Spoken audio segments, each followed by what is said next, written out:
quite useful in the beginning. Wouldn't that be nice? No need for farming. That'd be useful. And we are underway. Both of them starting at Link's house to check that first chest, and they are not doing a save and quit. So looks like they are both going to check Uncle, and we will see if either of them go into the castle at all.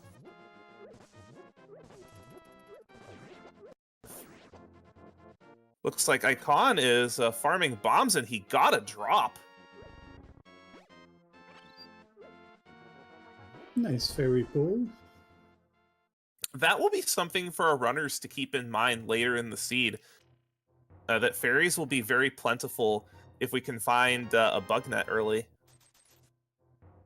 Yeah, it's going to be a nice safety knowing that triple with only a kill is good enough. So with only 20 rupees from the uncle, do you do a Chris Houlihan here? Ooh, I like to do so, yes.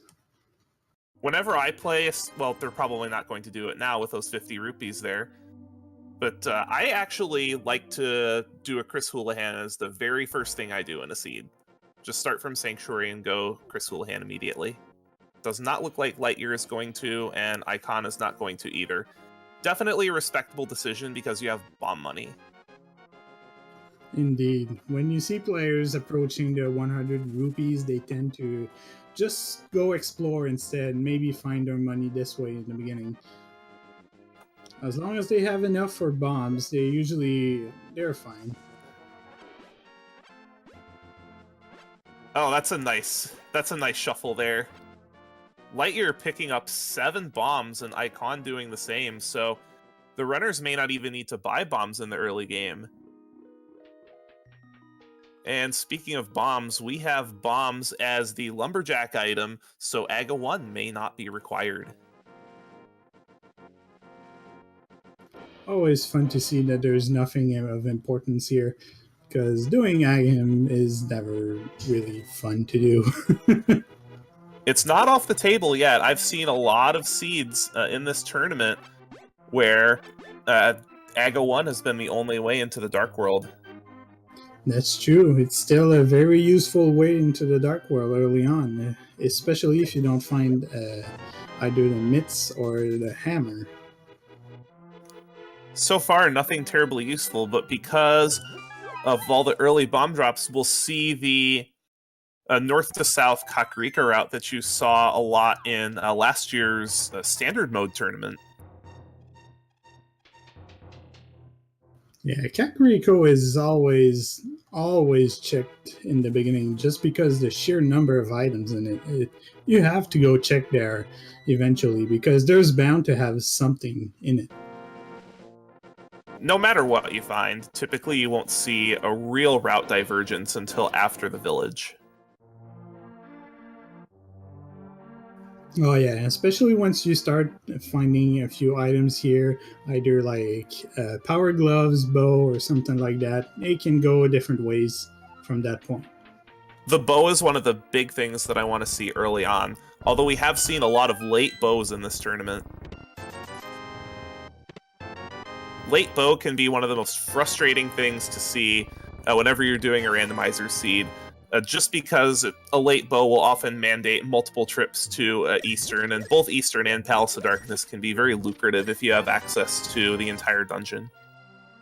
Oh yes, because Eastern has 3 items, I believe, and Palace of Darkness has 5, so it's really good dungeons to just dive in and go check anyway, even if you can't complete it. Even if you don't have a single item, you can check all but one location if you know how to do the Eastern Palace Dark Rooms. Not easy rooms to go through, but once you know them, it can be lucrative to go check and go do more stuff early on. Still nothing. We've checked a lot of places in the village, and we still do not have a single item. And the bottle vendor will give us the inferior model.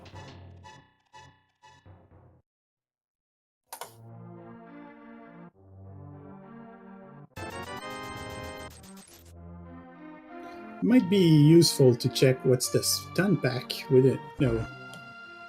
And LiteYear with that 300, he will have a lot of cash, very close to Zora money.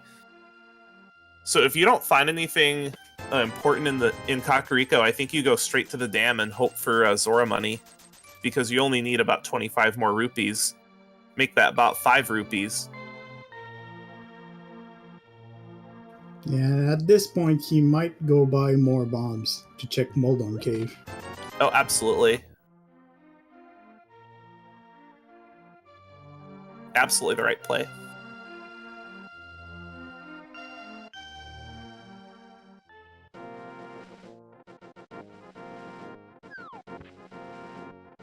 I think there has to be something in Mini Moldorm Cave. There just has to.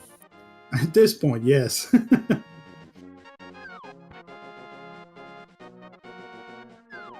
Heart container. I'm sorry, go ahead. Heart container at the library. I don't think we'll see either of these runners coming back for that. That's and we a nice roll. That's certainly a nice race prize. A nice moon rock. It's one of those items you need on every seed.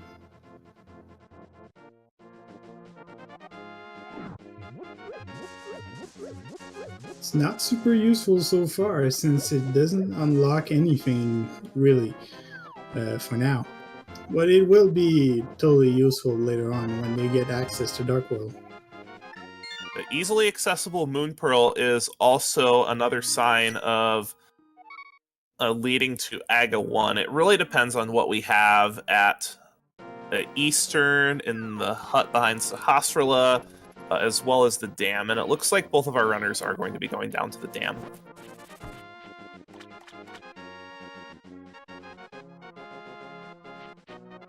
The big sign that Aga 1 will be required is if we see a sword upgrade and a cape in the next few locations. And the lamp. And the lantern, we do still need that as well. We haven't seen that either, so it will be very interesting to see what the progression item is. What that progression item is will determine where our runners will go.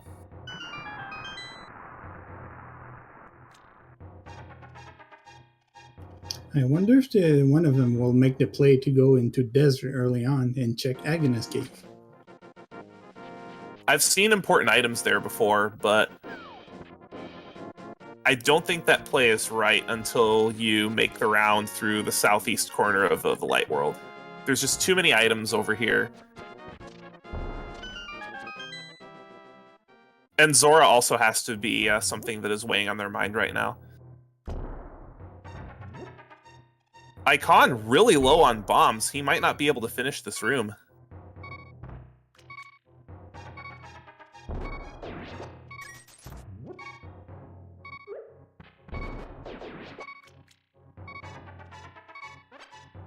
And an 8 bomb drop, very timely 8 bomb drop on Icawn's side. Wow. Very lucky. And it turns out he did not need that bomb drop. And we'll see what we have in this cave. We have a bottle and a hammer. So a lift upgrade would get them Dark World access at this point. Indeed. And of note is the hammer is a permanent weapon, albeit a difficult one to use, so we may not see a sword for a long time. Icawn does need to be very careful not to get crabbed because he is down to 1.5 hearts. Yeah, and he does have that. Good. Considering that crabs do 2 hearts of damage, you really want to evade them as much as possible in the beginning. He does have a fairy, but I'm sure he wants to save that for when he is dungeoneering. Oh, very much. Especially with an early fairy like that, you might want to go into Dark World dungeons early on because of it. Oh, certainly. I could see an early dive into Thieves' Town if we see a lift upgrade.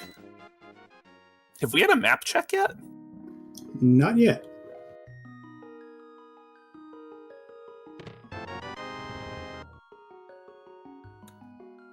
Ice Rod Cave turning out to be a bust. It'll be interesting to see if one of them goes to desert, but I think Eastern is the play here. There's potentially 6 items. That's true, but we never know when the player wants to make a good gamble, especially since we don't know how LiteYear quite ranks up to his opponent. And he is taking a gamble on escape. He has no lantern, so he will not be able to get the item in the sewers by the logic. But we will see if he knows how to navigate that dark room. And that dark room is not exactly the easiest one. He might opt in to just check the bottom where Zelda is usually at, since he has the hammer as a weapon. And Icawn is fake flippering. This is a great play because he has Zora money. So the only loose square that he will leave behind is the no, he won't even leave that behind. He has the Moon Pearl, so he can do the Jesus Walk, can't he? Yep, he can. So he'll be able to fully clear out the Zora's domain area. This is a fantastic play. Well, he won't be able to get to whatever's on the ledge at Zora, though. It's still good information to have.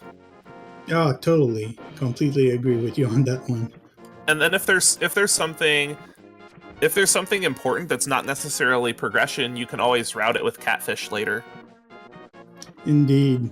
That's how a lot of people I've seen route it these days when they don't really find the need to go to Zora. They go check it later on with everything around that when they go to Catfish, once they have the mirror. And Dark World access, of course.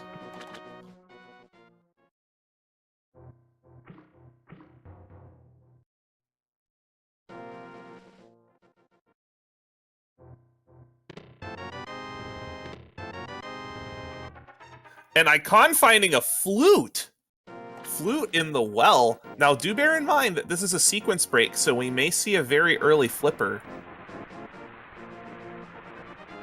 I hope so, because if LiteYear doesn't make that same kind of gamble early on, he will fall behind. The flute saves so much time over Absolutely. the course of the run. Nothing important on the ledge. Just 3 bombs.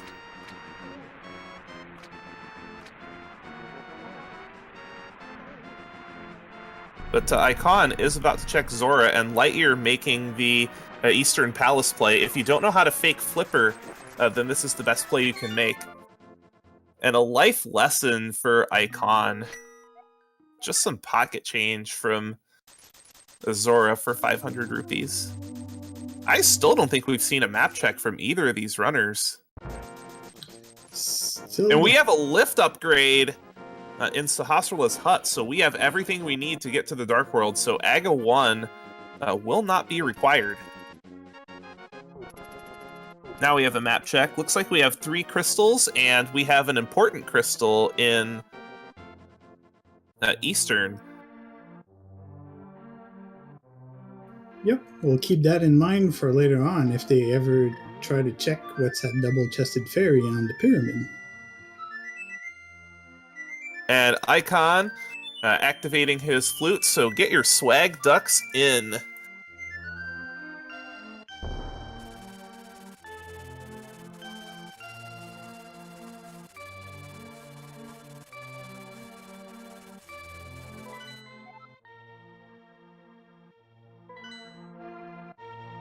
I do agree with this play, though. Once you have the flute, you should just go to Kakariko and activate it as soon as possible. It saves so much time around the overworld. And Icawn is going to be making the Sahasrarla Eastern play, so we may see some very early Dark World exploration from him. Yeah, it's a proper routing from what I can see so far. It's usually what people do. It's go into Eastern even if they can't complete it, just because they have access to all but one item, which is on Armos. So they can still find at least 2 treasures. Oh, absolutely. And with this logic to have a tendency to place a late bow, it's usually right. I've seen more Eastern Palaces with progression items than not. And we have a green pendant in Palace of Darkness, so we may not see runners go there early, but it is definitely a lucrative play when the runners are running low on options. It is 6 items. Yeah, and especially in version 26, where we see a lot of good progressive items inside of pendant dungeons nowadays. So you still want to explore those once in a while, especially if they have a large density of weapons or are easy to access, like dark. What's the dungeon I'm trying to talk about? Skullwoods. There we go. And Skullwoods is one of those locations in this logic that is actually biased to have progression items, just because it is very early to. It's very easy to access. We have pendants in Mire and in Thieves Town, and the other important crystal in the Ice Palace. So we may not see a play on Thieves Town right away. It's still a decent play. Yeah, it's the dungeon I don't like to see as a. We have a Mitt! Mitt in Hype Cave.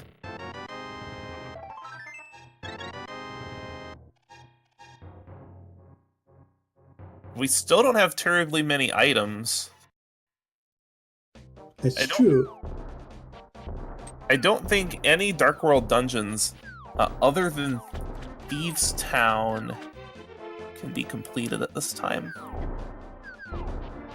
Not at the moment. Especially since the flute is a sequence break right now, so they can't really go into Mire hoping to find something very useful. That's something that will be prudent for Icawn to keep in mind. Looks like we have an old Stumpy check, and where is LiteYear headed?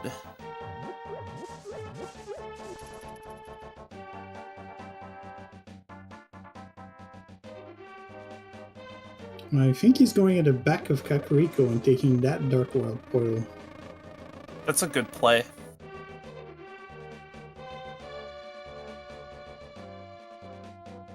Since these runners both have Titan's Myths right now, it doesn't really matter where they take the portal to the Dark World, because they'll end up exploring pretty much all the same places, just in different orders. Oh, certainly. Icawn does have that big advantage in his flute. And LiteYear is taking a trip to Skull Woods. He doesn't have a fire source to finish it, but usually you can access both of the items pretty quickly. I like this play. If there's something important here, this could easily get him back in the match.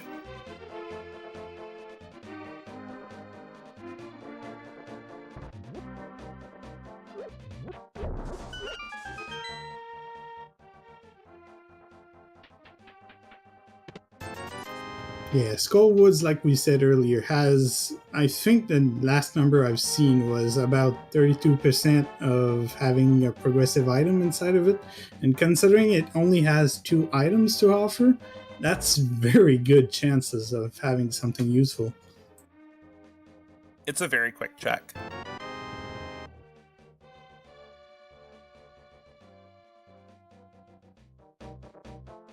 And we have a stick on LiteYear's side.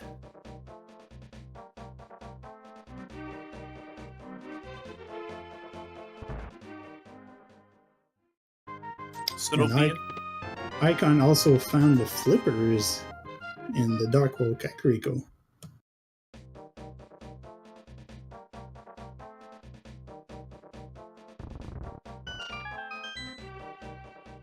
So after LiteYear is done with his excursion into Skullwoods, he'll find those pretty quickly. Hopefully it's going to give him a good idea to go check with that Zora, and not in too long, because not having a flute for a long time can give a significant advantage to Icawn. Oh, absolutely, and he has Zora money as well, so he has a pretty good reason to go up there. doing a save and quit to Sanctuary. He may be headed there.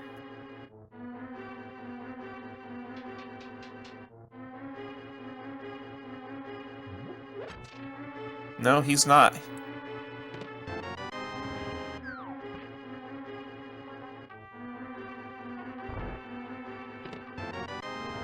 Can't say I like the play of saving quitting just to go back into the dark world over there. But maybe it's because he was not certain if he would have kept his fairy. He was fairly low on hearts. He was pretty deep in the dungeon. And Icawn found the fire rod in Thieves Town. That's a good find. That's a very good find. Hopefully it won't take LiteYear too long to find that, because now that's also important because it's his first fire source. So now with that flute, it does incentivize going to desert. Desert is another one of those locations that in a 26 has a higher chance of having a progressive item than you would think. Indeed, and since desert is a crystal, they'll both need to go there eventually just to at least finish the dungeon. It's definitely something to keep in mind, but they do have, at this point, no way into desert. That's true. They still need the book or the mirror to access desert. But it's something we need to keep in mind for later on.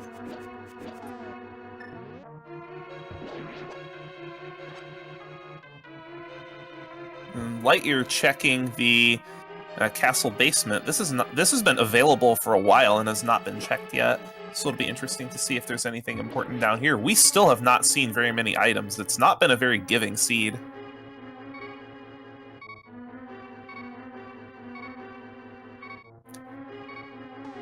LiteYear probably very happy to find the bug net in the basement. That's one of the best safety items in the game. Indeed.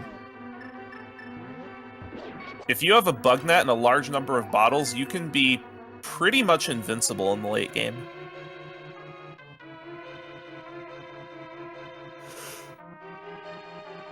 As far as safety goes, I like my powder a bit more, as it's very useful in late game in these Dark World dungeons that are full of anti-fairies. Oh, absolutely. There's little doubt that powder is the best safety item in the game, but bug net's up there too.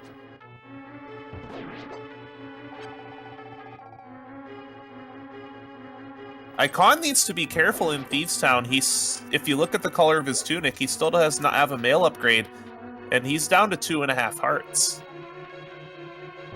Yeah, and considering he doesn't have much safety other than a fairy, unless he does really good on blind, it's going to be a hard fight. It's almost low percent conditions for fighting blind. For those of you unaware, in the low percent category, specifically the low percent no major glitches category, you would fight blind with 7 hearts. Now, it seems Icawn has figured out that the stun prize is a heart, so he's stunning a lot of enemies here to get an easy heart. That's a great play. It's one of those things where you could easily miss if you're not paying too much attention. It's because the stun prize is also randomized in the randomizer, with all the other things that are randomized. And we have a book in the big chest in Thieves Town. So that is our way into desert. Indeed, and it's a very good item to have early on, as when they do find the mirror, they will also be able to access both tablets. Even if they can't activate it, they can look what's there, and also the pedestal. And it looks like Icawn is finishing this dungeon, even though it is a pendant. Which I do not blame him for. Even though we do have Mire as one of the pendants, there are a lot of items that can still be at the pedestal. I wonder what Icawn is thinking right now, because he has a sword and he's still using the hammer to beat him. Well, he's doing a mighty fine job with that hammer. Well done. That was a wonderful fight.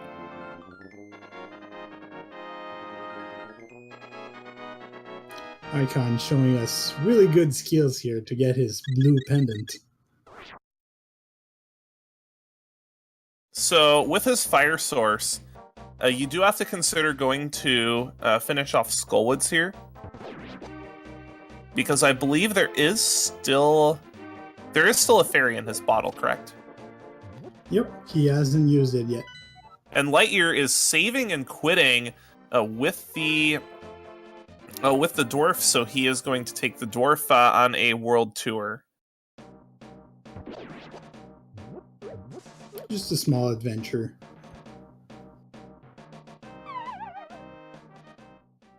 And today we learned that old men know how to swim. Yeah, I was about to say, I've never seen the dwarf in the water like that. Neither have I. And Icawn is making the play to Skull Woods. This is a great play because he can finish this dungeon, which I can see is a crystal, and he will be able to.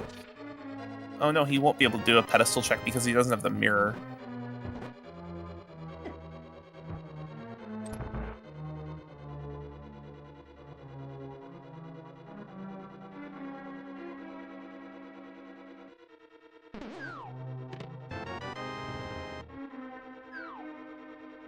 And Icawn finding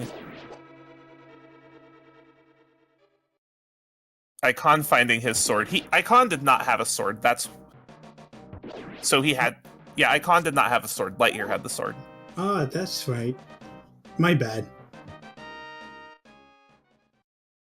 So that's why he was using the hammer, because he did not have a sword. And LiteYear going into the waterfall, and he is about to find his flute. He will definitely be happy to see that, and probably go and activate it as soon as he checked whatever's at Zora.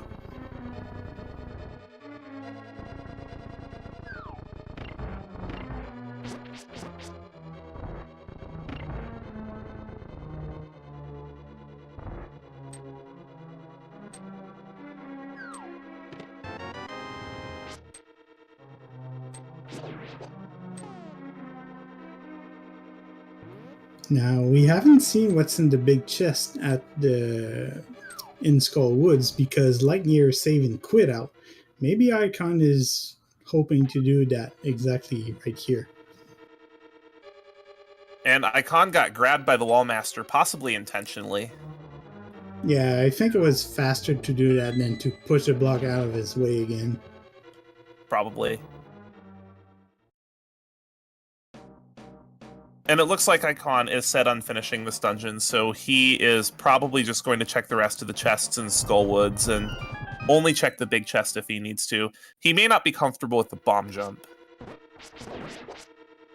Yeah, and if he finds the second item inside of this part here, well, it saves the trip of going back into that part of the dungeon. So it's good routing.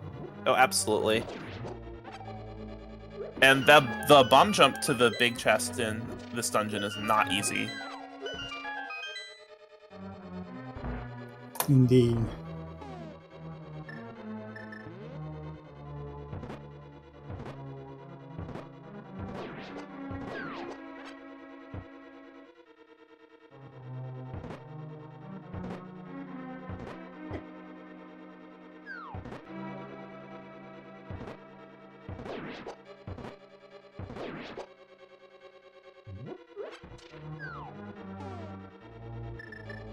Opting to finish off the Gibdos without the fire rod takes a bit more time, but saves a lot more magic.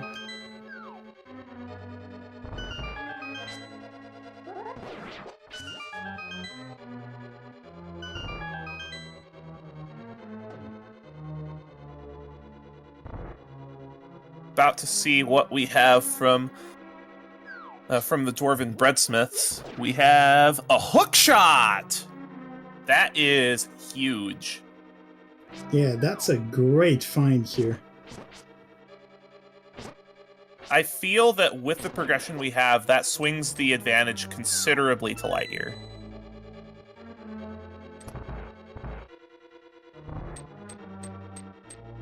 Yeah. Because since they have no mirror, it would be interesting to see if a mirror was locked behind the hook shot, because then that would require a save and quit from with the dwarf to the light world, which I believe is new to this logic. Icawn taking on Mothula. That's true. I've never seen quite the logic pan out this way. I've played one seed where you've been required to save and quit with the dwarf, and it actually led to the same item. Icawn needs to beat... Oh, wow. Clutching out that Mothula fight with primarily a hammer and a fire rod and a compass for his effort. He will need to go back into the dungeon. And it looks like we do have boots on LiteYear's side as well, so... Yeah, as chat is pointing out, they were at Sick Kid.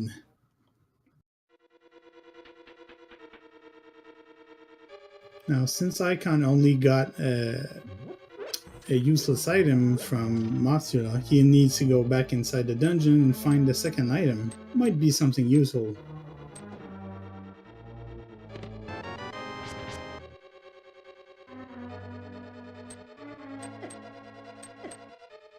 Fortunately, it ended up being something not so useful. Ooh, Icawn, think he forgot he has a fairy. Oh, that's easy to do. Very easy to forget that you have a fairy. He's not going to be happy. And the rage slashes.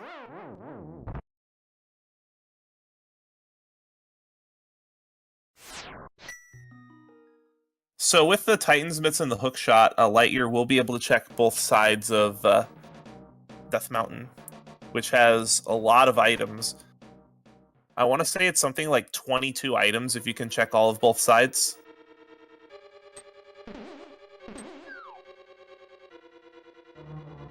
Oh my god. He found the red cane and the ice rod.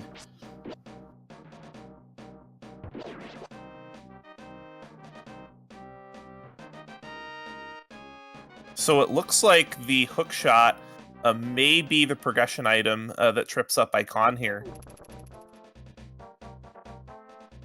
The longer he delays getting that hook shot, the more he will fall behind. There's a lot of things in Death Mountain.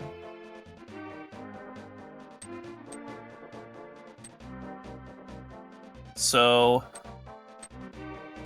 LiteYear has not picked up the fire rod yet, so he cannot... No, he doesn't have any medallions either. So it'll be interesting to see when Icawn goes up to Death Mountain. He may... if he has the right medallion, we may see a very early Turtle Rock dive.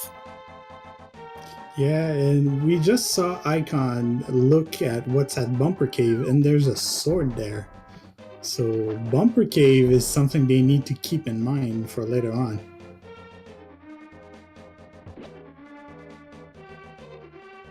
Especially if it's Master Sword to Tempered Sword, I would consider going to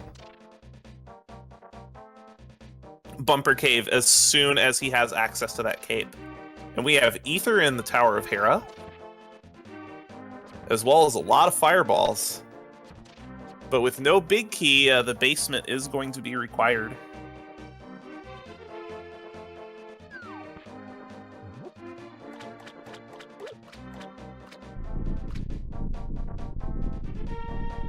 And LiteYear in the resident sleeper room. Also called the break room, where you get to just sip a bit of coffee.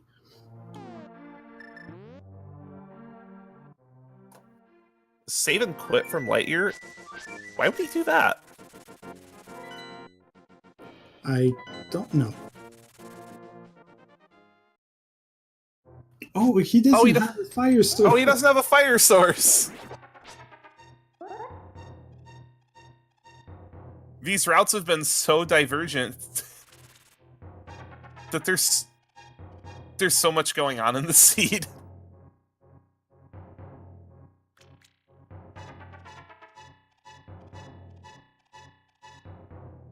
And it looks like Icawn is checking out, based on his movement, probably Death Mountain without the lantern. But I don't think he's going to find terribly much up here without a hook shot. He can't get to Hera without it.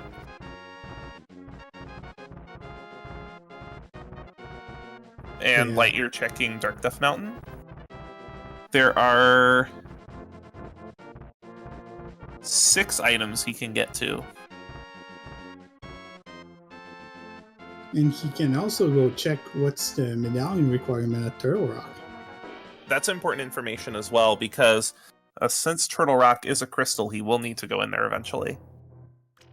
And with all of these items that the game has been throwing at him, if he finds that fire rod in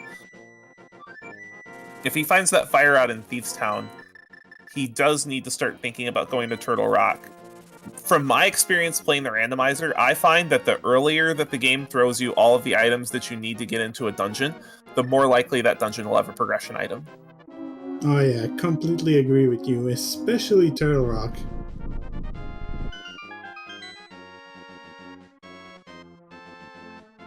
Because you don't need a lot of things to explore a good part of it. As a matter of fact, the only thing that you need the Ice Rod for is Trinex, so you're guaranteed to be able to access all but one item. Exactly. And that's one of the things that I like about the 26 logic, unlike all of the other previous logics, is that it makes going into Turtle Rock a decision. For comparison, in the 18 logic, which was the logic used in the previous tournament, Turtle Rock had a progression item only once in about every 250 seeds, and roughly 97% of the time that progression item was the Ice Rod. Yeah, that was a shame a bit. I mean, Turtle Rock is not a super fun dungeon when you're under-equipped, but it's still a good challenge and can give you quite a good advantage if you find good items in it. And under this logic, we've seen all sorts of things in Turtle Rock. I've seen bows, I've seen flippers, I've seen mirrors, I've seen boots. Yeah, lots of mirrors.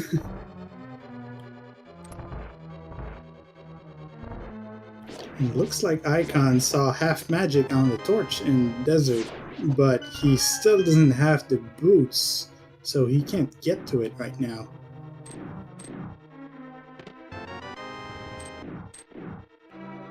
Depending on how this seed plays out, that may be something he'll want to consider coming back for. He'll need to come back to this dungeon. He'll need to come back to this dungeon for a crystal anyway, but because of half magic, once he finds these boots, he may come back to desert sooner than later, because half magic is very powerful.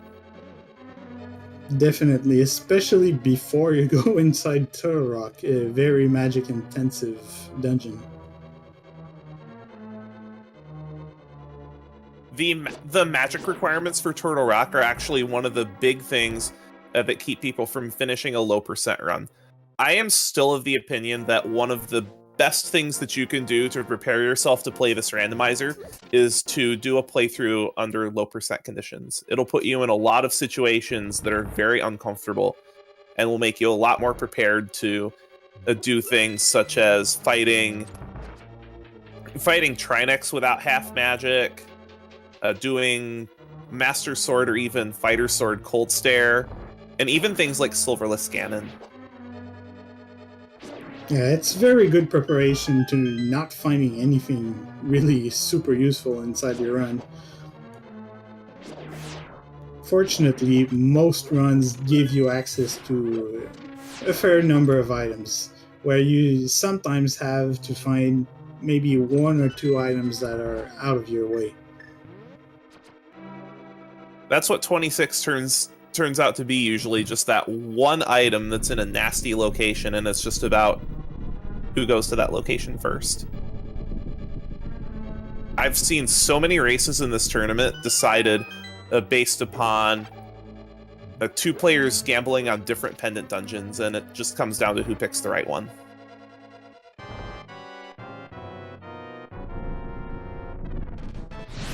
And LiteYear heading to Thieves Town.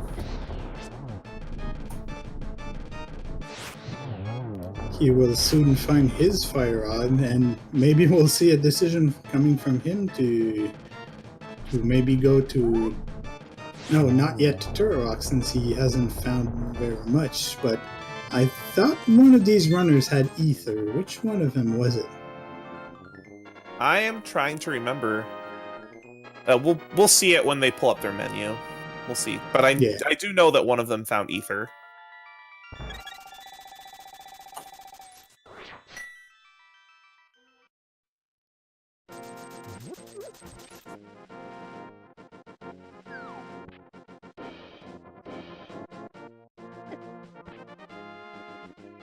Looks like Icawn making a check at Gina's cave. This is good routing.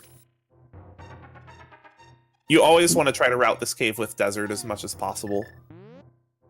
Yeah, it's very out of the way, but it's one of those places where you don't have any requirements to check, so it can have something very good inside. Or just in this a case, big 20. cash. Just a big 20. No, it'll be interesting to see if, once he finds all of the items, LiteYear completes this dungeon as well.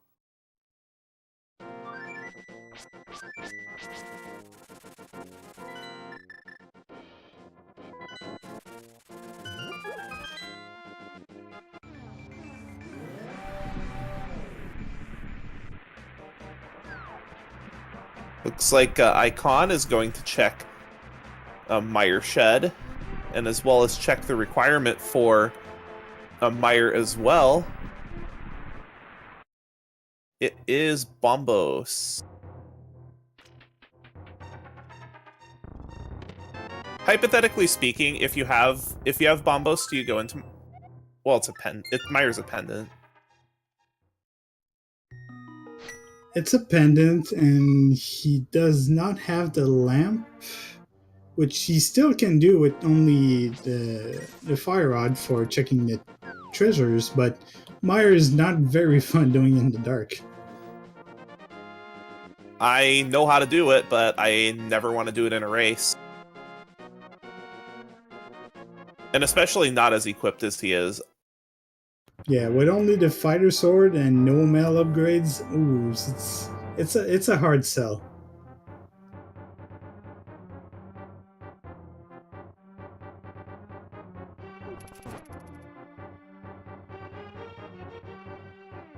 Especially since there's plenty of places these guys can check first, such as Palace of Darkness. I like the way the seed has been playing out. There's so many branching paths that it can almost be difficult to see who's ahead. Yes, because of all those paths, we still don't really know who's ahead or not. Because Icawn did complete, he did complete Thieves Town, but it was a pendant, and we still don't know if it's required or not. Because none of them has checked the pedestal yet. I think, especially since you have an early flute, checking pedestal is something that you need to consider sooner rather than later. Yeah, but without the mirror, they didn't have any really good reason other than that to check it right now. But Icawn did complete Skull Woods, I believe. Yes, Icawn did complete Skullwoods. So he will need to go back into Lost Woods sometime, maybe to go see what's on pedestal. LiteYear also clutching out his blind fight, so he did elect to complete Thieves Town as well. There's definitely arguments for and against actually grabbing the pendant. And Icawn setting himself up for a death wart very nicely. So it looks like he is going to check the basement chest as well.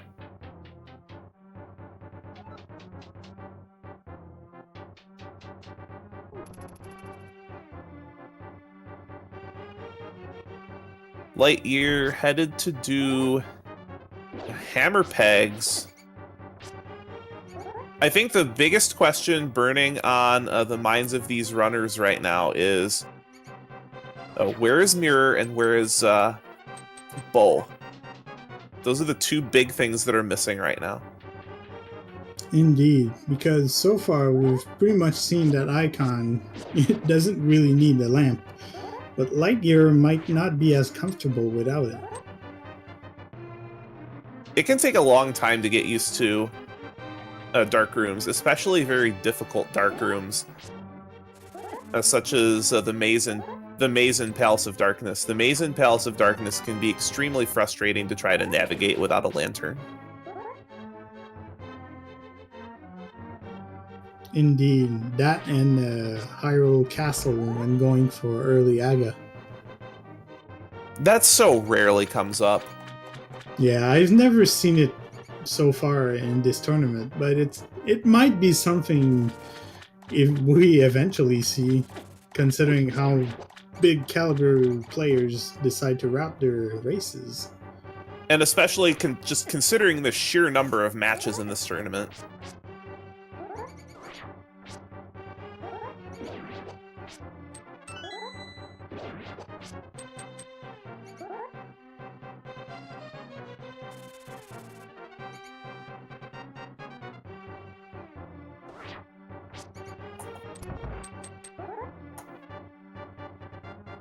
Now, oh, go ahead. It looks like while Icawn is down here, he is checking the vault at the bottom of the sewers, which is a great play. He won't find anything progressive down here, but I'm sure he'll be happy to find his bug nut. Indeed. It will remove a bit of frustration from losing his fairy in a very bad way. The heart container is very relevant too. Icawn going to Death Mountain.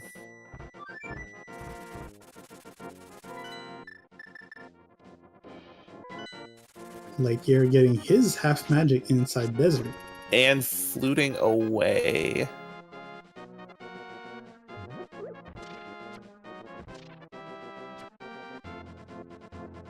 Has he been in Eastern yet?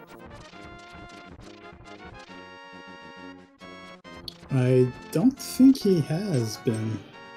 At least, I hope so. I hope he didn't go into it, because he still doesn't have any way to progress inside of it. That hookshot location is turning out to be more and more devious for him. Especially if he doesn't find this mirror. And that's something that a lot of newer players can forget about, is this version of the logic allows you to rescue the frog and take care of Gary's lunchbox without the mirror through a save and quit. Indeed, it's very easy to forget those locations when you don't have the mirror.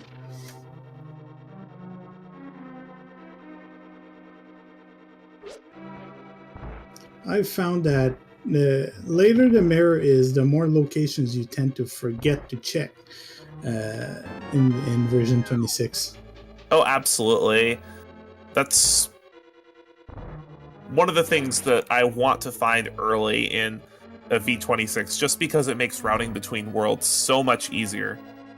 And especially if you don't have easy access to all of the Dark World. For instance, if there's a very late Titan's Mitts, it can make navigating the Dark World very, very difficult.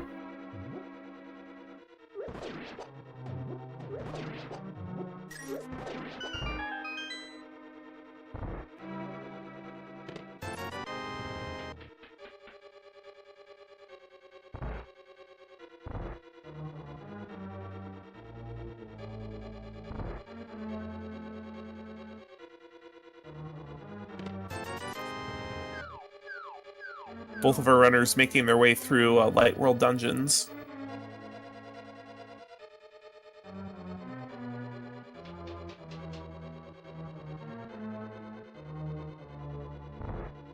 And we should see a Fire Rod kill of Landmos. It looks like Icawn is comfortable with his dark rooms so far.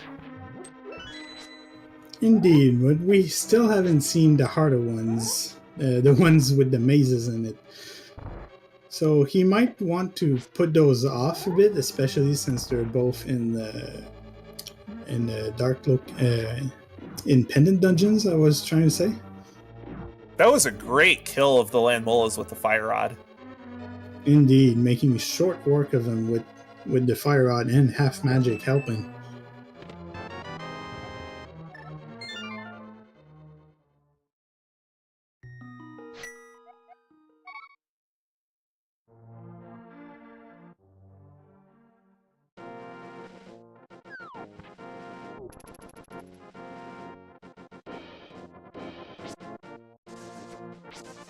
I want to see one of the runners make a play on Palace of Darkness.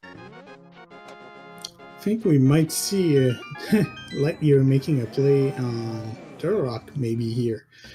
I don't remember what the requirement for it is, but he does have Ether. If it's Ether, then this makes sense.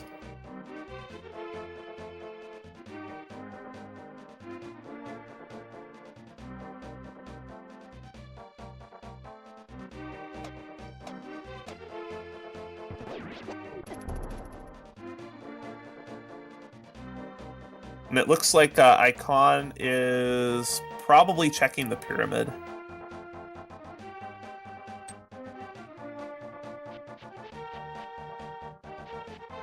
Not a bad decision at this point. We still haven't seen much in the last few minutes.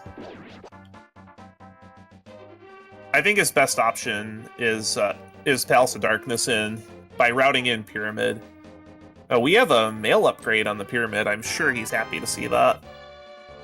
Oh yeah, the blue mail is is a very welcome find in every seed because nobody wants to fight those late game bosses with only green mail.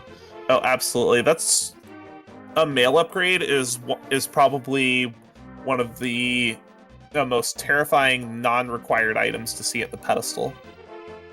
I've seen way too many seeds where a mail has been at the pedestal.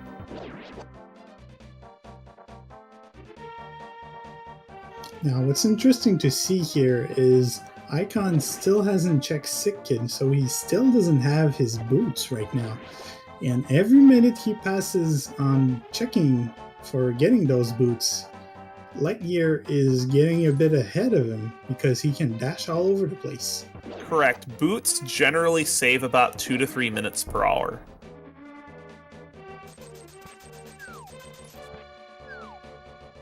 It looks like Icawn is making the play in the Palace of Darkness. If there is an important item in here, such as the mirror, that would get him back into this race.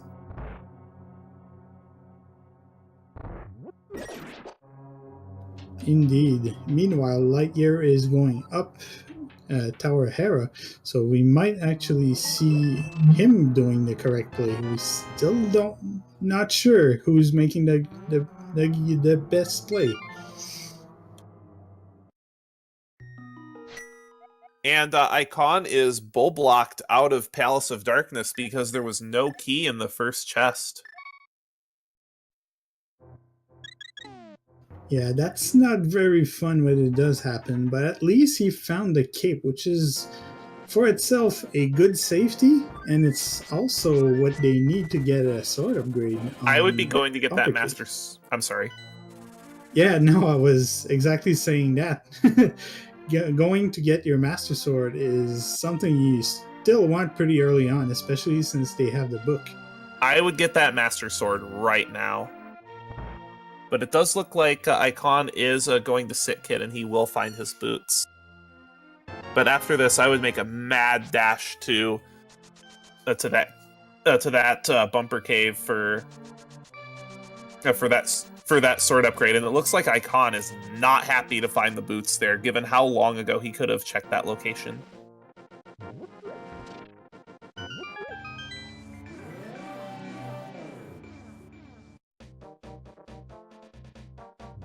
LiteYear starting his Moldorm fight with a level 1 sword.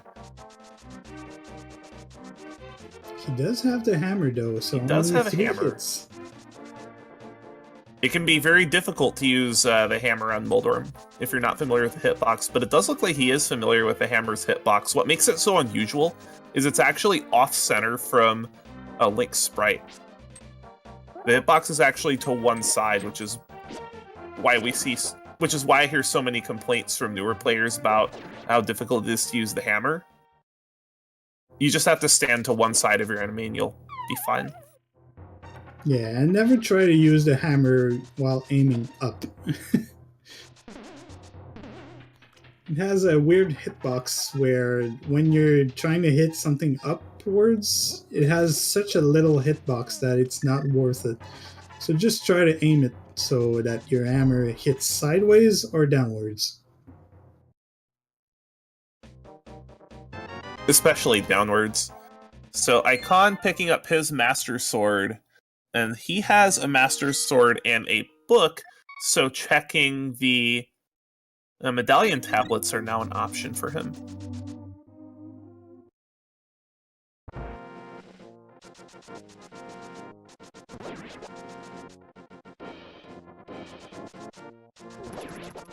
And we have another sword upgrade in Spiral Cave, so we know where 3 of them are.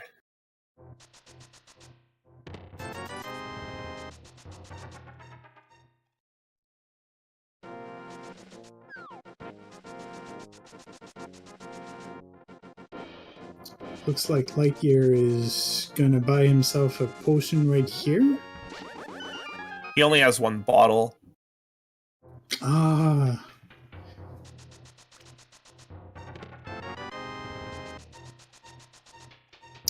And we have red mail at King's Tomb, which is something I am sure Icawn is thrilled to see. Indeed. That's the mail that LiteYear picked up a while ago. Still hasn't checked Pyramid himself.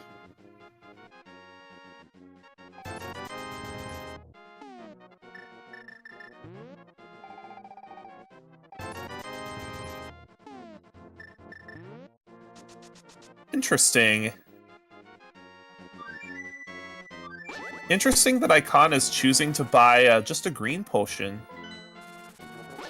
Is there any reason other than just trying to conserve money why you wouldn't just buy a blue potion there? I can't see why. He has plenty of money.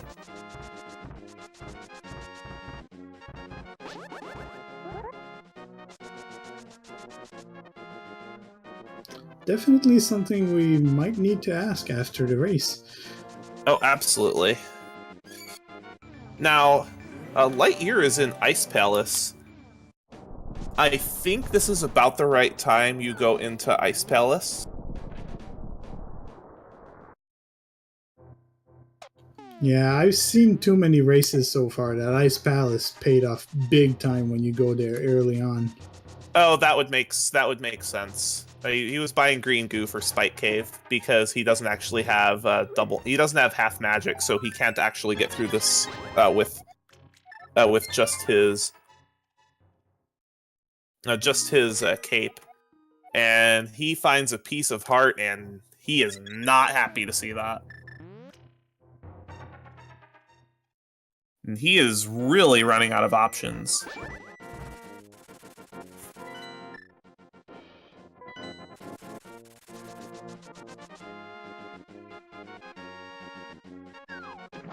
And Icawn is maybe also headed in the direction of Ice Palace.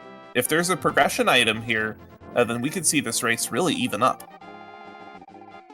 That's true, and LiteYear not raising the orange blocks, so he is not confident in his Ice Palace bomb jump. Yeah, I don't mind not seeing that bomb jump, especially when you're not in go mode, because you still need to go through it to find some items at this point. One of the big differences that LiteYear will experience is he will not have access to the fairy room that's on the 5th basement. That's one of the advantages to doing the Ice Palace bomb jump. And we have an early key, from what I can see. That's another reason not to do the bomb jump, is if you see an early key. I feel that finding an early key in Ice Palace just makes it so much more justifiable to full clear this dungeon. Oh yeah, especially when they already have the red cane, they can pretty much go through the dungeon normally.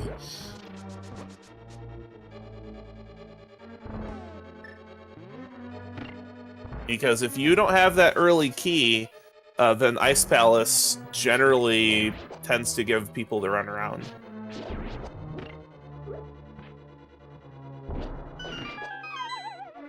Looks like Icawn does not know the bomb throw. Oh, that's clever. And LiteYear finds the bow. That's a nice find. But Icawn's not too far behind, so he will find this bow soon as well. And I imagine both of them will consider making a play for Palace of Darkness if there's not another progression item here. And Icawn's setting up for the Ice Palace bomb jump. This is not an easy bomb jump either. And he gets it first try. Well done.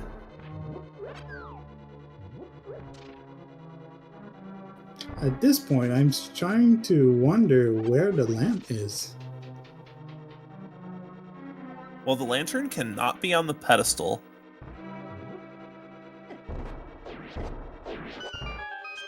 There it is. Commentator's boon, guys. Here it is again. Lantern and Ice Palace. That is such a rude place to put that. We have multiple progression item Ice Palace. But I'm sure LiteYear not comfortable with his dark rooms is very happy to see that. Indeed, because so far, almost every dark room we've seen so far weren't very useful to go through in the dark. I think at this point, we're pretty close to tied up with one advantage. LiteYear has the Ice Rod.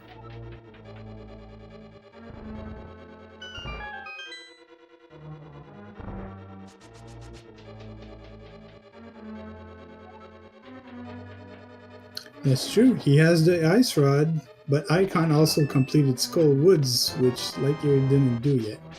So it's very hard to tell who's in first place right now. They're pretty much, I'd say, neck and neck.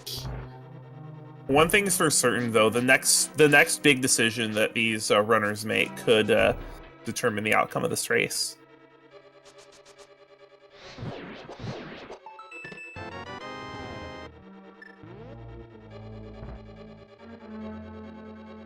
It's very interesting that we've still only seen Ether so far. And LiteYear starting his Master Sword Cold Stare. This is a very tough fight. With Blue Mail, the icicles that fall from the ceiling will do 1 heart of damage, and getting bopped by Cold Stare will do 3 hearts of damage.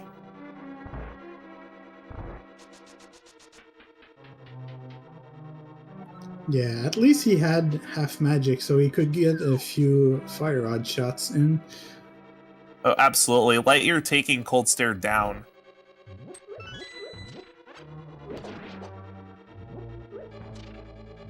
And now with that bow, if he makes his way back to Eastern, then checking Double-Chested Fairy is an option, but I'm sure he wants to try to check a couple of other spots as well to see if he can maybe find a mirror.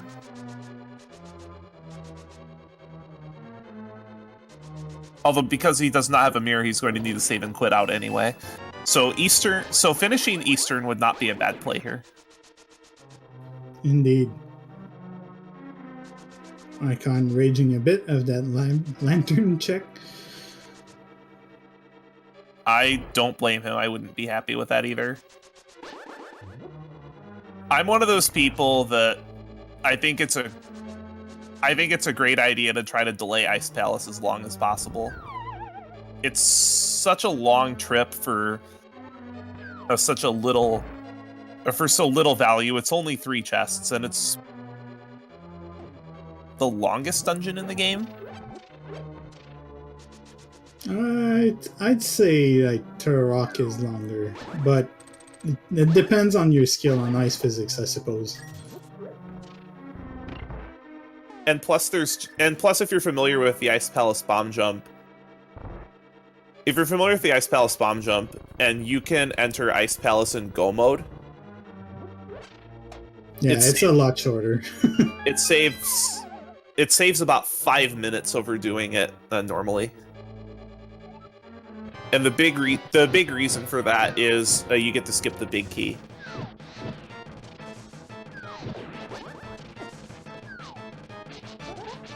And Icawn will have a much more difficult time with Cold Stare, even with his red mail, because he has no half magic, so he cannot swing his fire rod at them. And it looks like he is going with the hammer. We've seen some great hammer boss fights. He does need to be careful, though. He's down to 3.5 hearts, so 2 more bops from Cold Stare, and he will be going back to start. Yeah, this is where getting green potion instead of blue potion can maybe put him a bit behind if he's not careful. There's a lot going on in this boss fight. He's got one of them down to 2.5 hearts.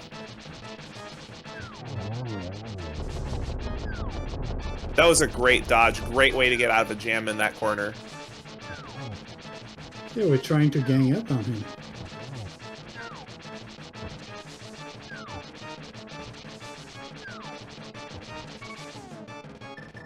Meanwhile, LiteYear making the Skullwoods play.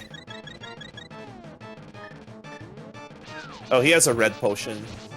Oh, that was the red potion that he picked up in, I believe, the castle.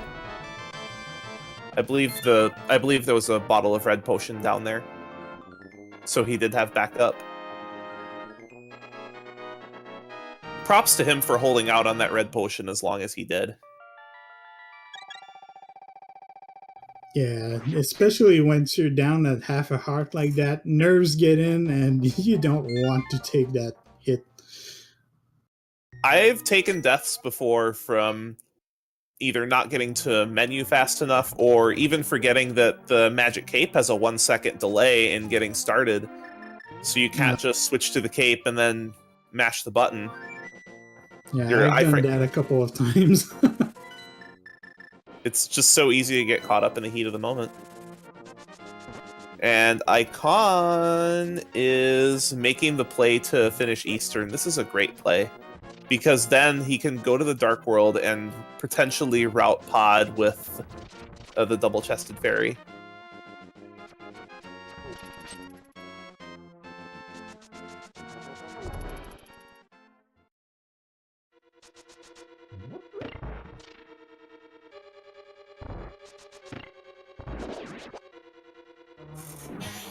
And we still haven't seen a medallion check for Turtle Rock, have we? I think they've both been up there, they've just never checked it. Oh no, Icawn hasn't been up there. Yeah.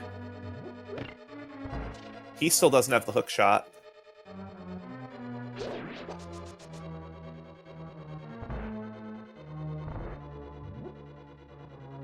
So really just the big question is, where's this mirror?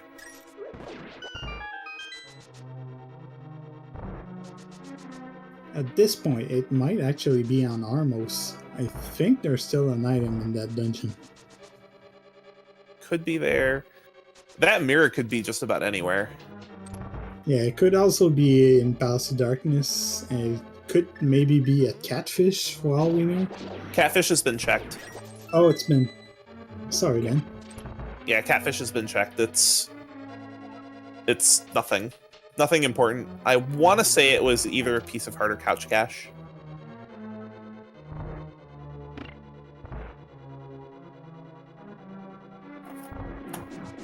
It sure does feel like Mirror has been removed from the game when you play VT26 sometimes.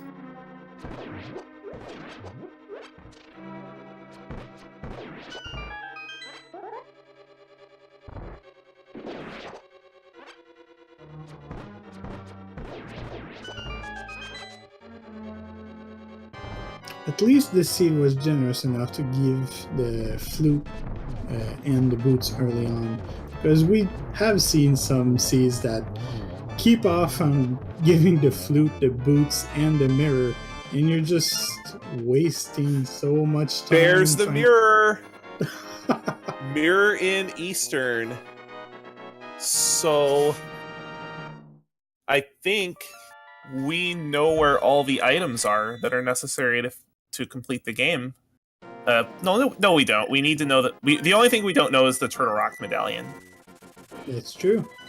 So that mirror, even with that mirror, I think that just evens the race back up. Definitely. Because Icawn has not been to Dark Death Mountain yet, but I expect him to go there immediately once he's done with the Dwarven Breadsmith, because that's where the hook shot is, and then the Ice Rod and the Red Cane are behind that. So the sooner he can make it up there, the more likely he is to win this race. Icawn is checking the Double-Chested Fairy, which is a great play.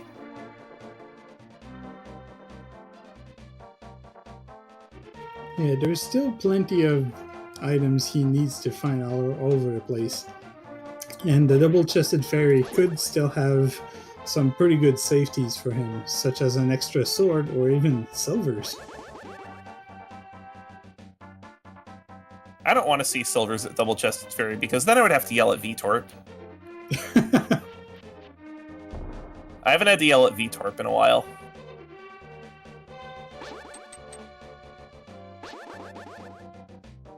And LiteYear picking up his red mail.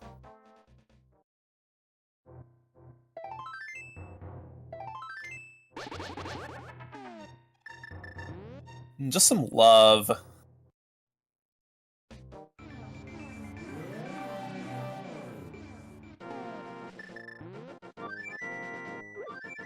But since he has the mirror now, he might want to check the breadsmiths and the purple chest, and not maybe close enough, because he can do them pretty fast. He's going to Hera first. This is a good play with the information he has, because he now has the tools he needs to complete the dungeon, as well as get to this dungeon very quickly.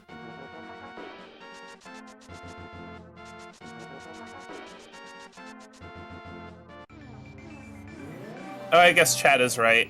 Chad is pointing out that I did yell at VTorp yesterday. I yelled at VTorp for the book being in the library, apparently.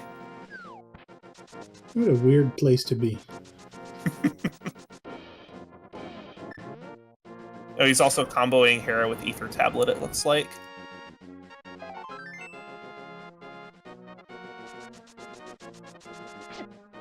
Just a little love from the gods. LiteYear taking the portal next to 5. He may be making a play on Palace of Darkness. This is a good play. Unfortunately, the mirror being in Eastern means he can't mirror back to go in Eastern immediately afterwards.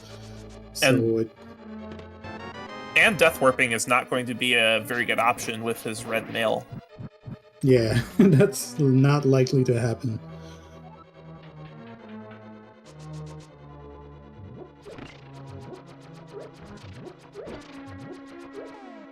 Still, he can still find a few good items inside of there.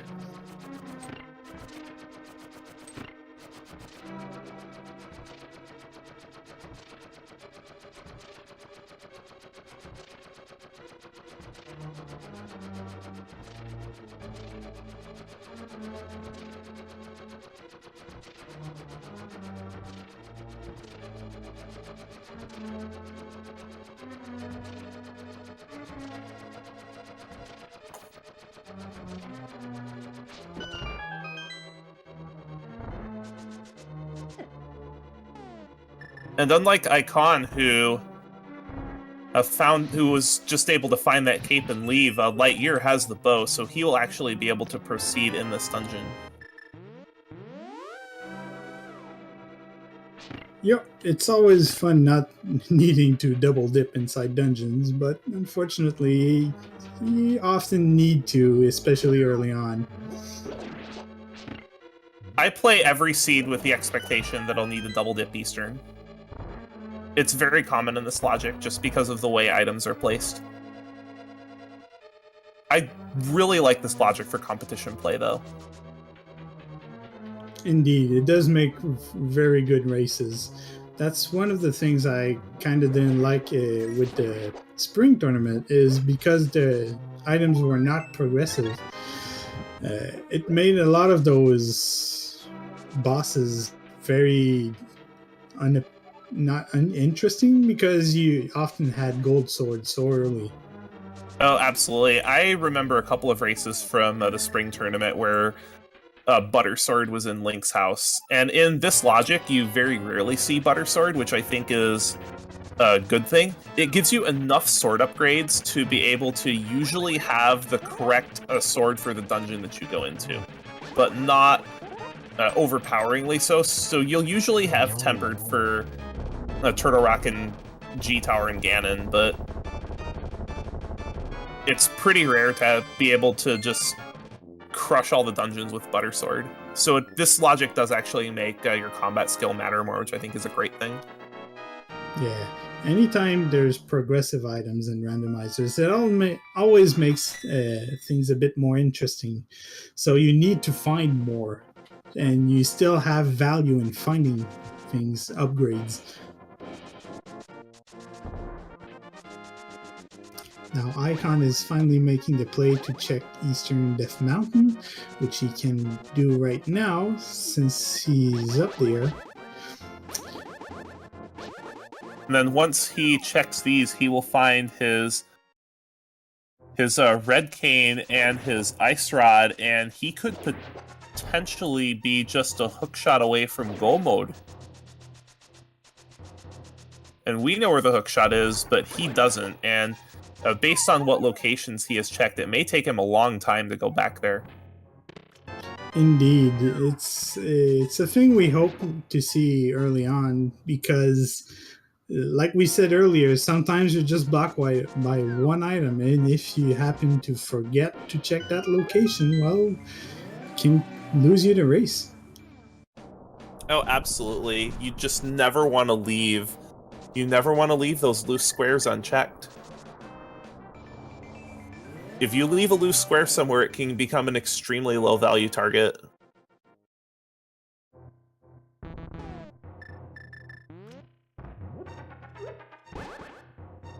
Icawn with his mirror able to take a very interesting route to the 7 chest. This is great routing. Something you very rarely see from runners, and this is a great play that more people in the tournament, including myself, need to be cognizant of.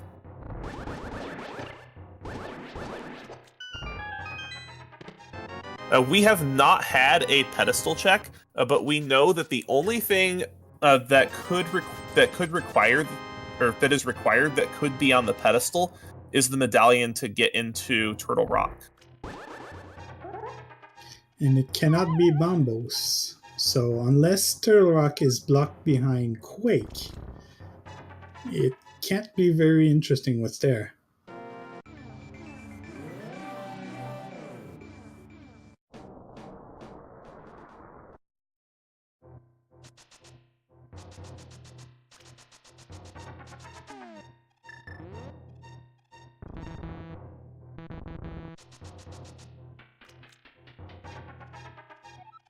Now, it doesn't seem like Palace of Darkness have been giving out anything so far, except a lot of rupees. Which, depending on how comfortable he is with the late game, LiteYear may be thrilled to see that just because it's potion money. Yeah, it's usually cool to have at least a good 500, 600 once you're up in the late game, but past that, it's kind of redundant.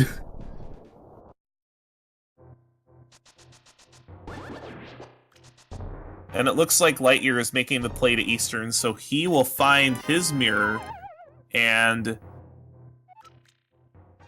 And based on information we have from Icawn, we will be able to find out if he will be in goal mode.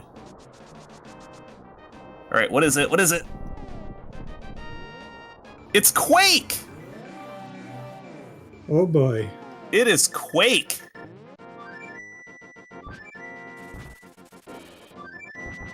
So the siege just got a bit longer.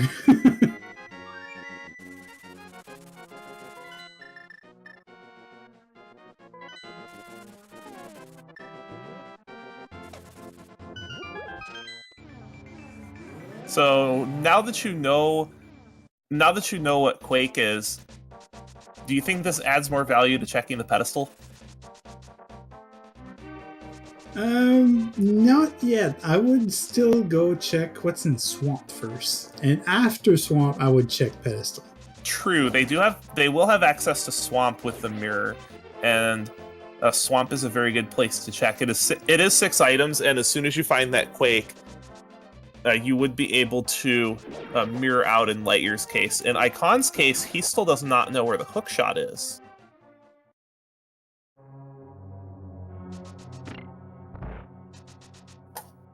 Yeah, that could play a very big role in a few minutes here, because he will lose out on going to Swamp, which may force him to go check a few more overworld locations.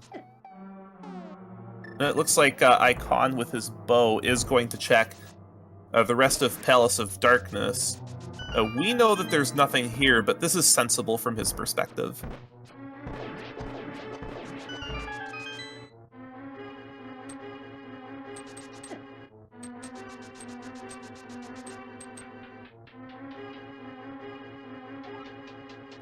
May be interesting too if Icawn decides to complete Palace of Darkness and get the green pendant from it, because green pendant is locking an item as Ashala, and it can be Quake that's there. That's certainly possible.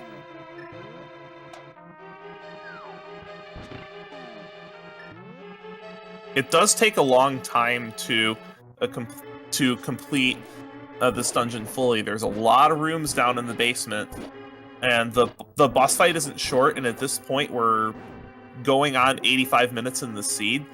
You do have to start feeling time pressure.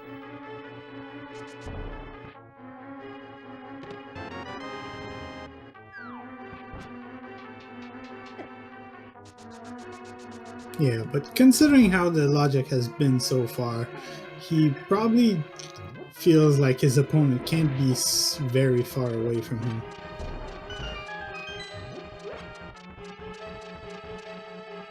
It's one of those seeds that take a bit longer to complete, especially if you compare it to, let's say, the spring tournament, where the seeds were usually complete in an hour and a half. This one takes more closer to 2 hours usually. When LiteYear finishing Eastern Palace, he will pick up his mirror.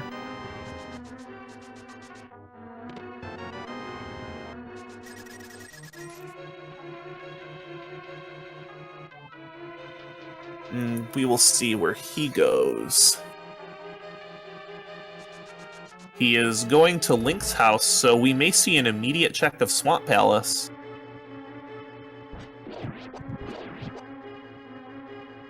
I believe that's the correct play to make at this point.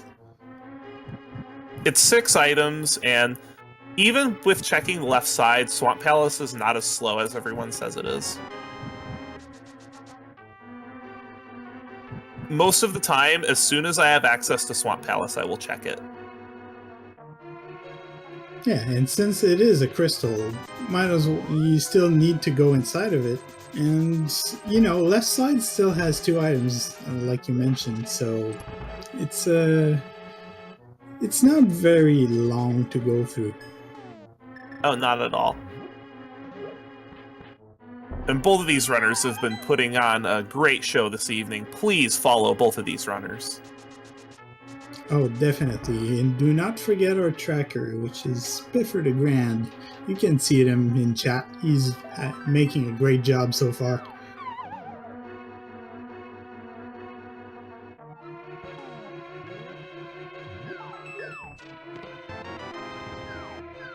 And of course, our restreamer, Jeremy Trammer. Thank you very much. Just want to give a big shout out to all the people who have volunteered to restream the secondary tournaments. So many of these matches are getting restreamed, and between the two tournaments with 250 participants, there's just a mind-boggling amount of matches going on, and that we're able to get this much coverage for these players is incredible.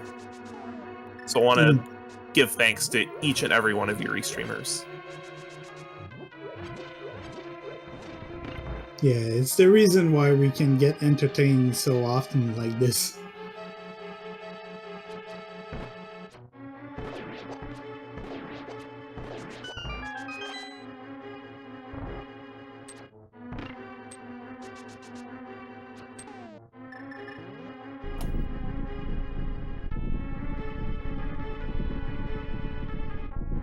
And it does look like Icawn is going to completely finish Palace of Darkness.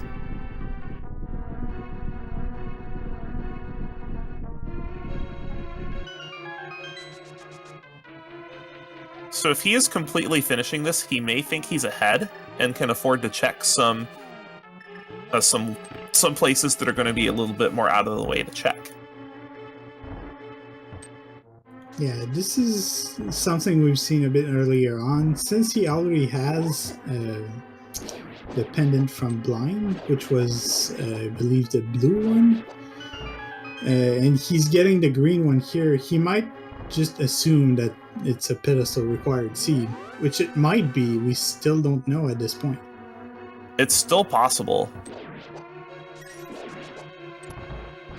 But if you feel you're ahead, you may wish to consider just taking a dip over to the village and just walking over to the Master Sword pedestal before going into a mire. Yeah, for mire, it's a very good idea since it is a long dungeon, and if you can just not go into it, it's a pretty good idea too. And really, if you have flute, checking the pedestal doesn't take that long. Oh, we just found Quake. Quake is in Swamp Palace. And that's go mode. That is go mode for LiteYear.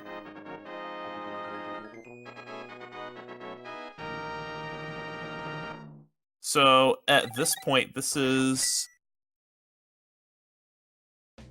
LiteYear's race to lose, but Icawn does have an advantage in that he has a tempered sword. So it really depends on how confident LiteYear is in his Master Sword Silverless Ganon. He may actually check more item locations to try to find the silver arrows.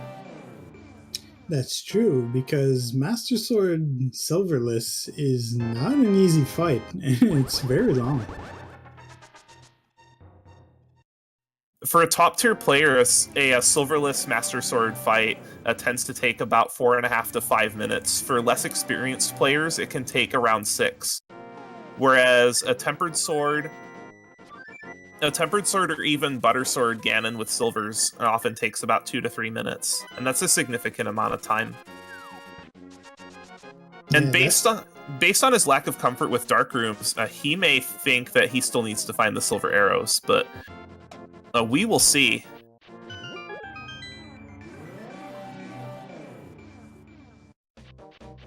So definitely advantage LiteYear now, but depending on his comfort with silvers, Icawn may be able to claw back into this race. It looks like he is headed in the right direction to find Quake, and then it will be interesting to see if he goes into Turtle Rock looking for this hook shot.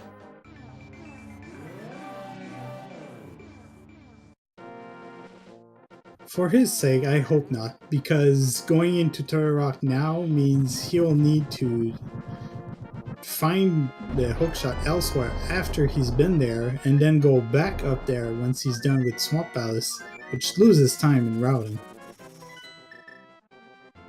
Yes, but from his perspective, Turtle Rock is an option for the hookshot, and I have seen the hookshot there before.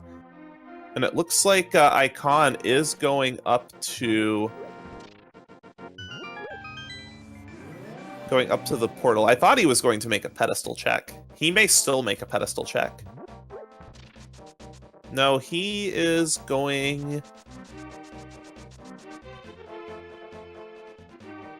He may be going to get his... No, he's not going to get that. He's going to... Maybe check the cliff cave? Possibly. I'm not looks like sure he's headed. Looks like he's headed in that direction. Yes, he's checking cliff cave. Yeah.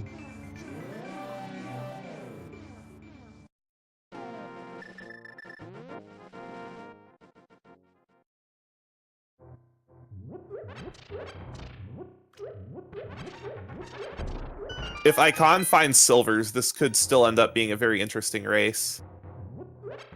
Just some couch cash. This location is usually pretty low value. I think I've seen a required item at that location only a couple of times in the seeds that I've played. I've seen a red cane there, and I've seen a lantern there. That's about it.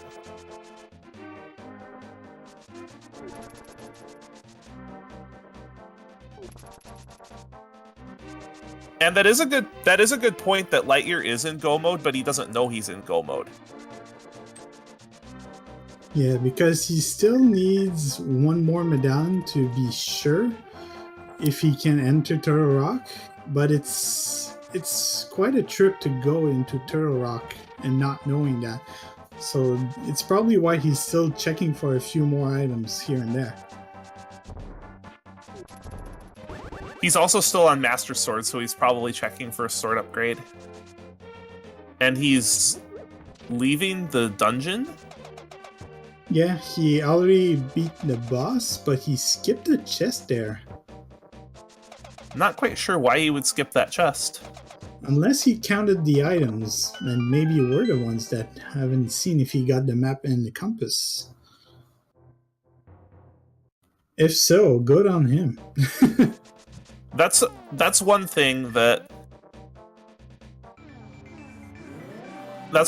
new players do need to keep in mind, is making sure to count the number of items correctly. And again, big props to our tracker for keeping all of the tracking information in the stream up to date. Tracking for one person is hard enough, let alone two. And Icawn did pick up his hook shot. So if he can make it over to Swamp Palace, then he will be in go mode as well.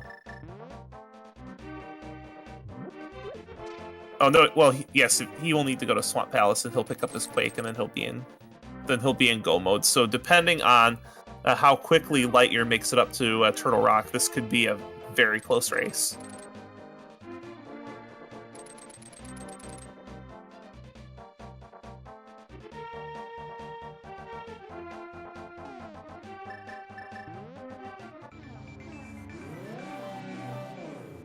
And Icawn taking care of Gary's lunchbox. This is good routing.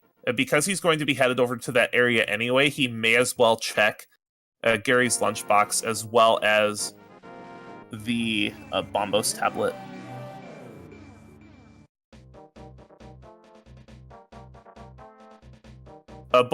I believe both of our runners have checked Bumper Cave. Not so sure on LiteYear's part, but I know Icawn already got it, so he definitely did.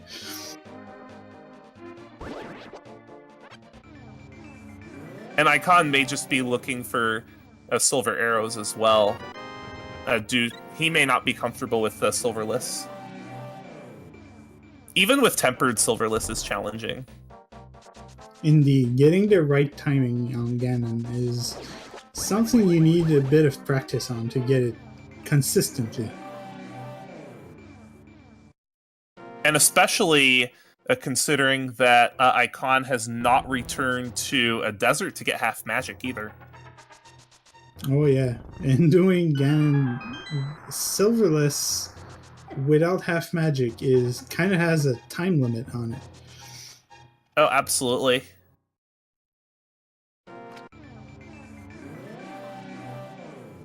If you don't get that torch glitch, you're gonna run out of magic.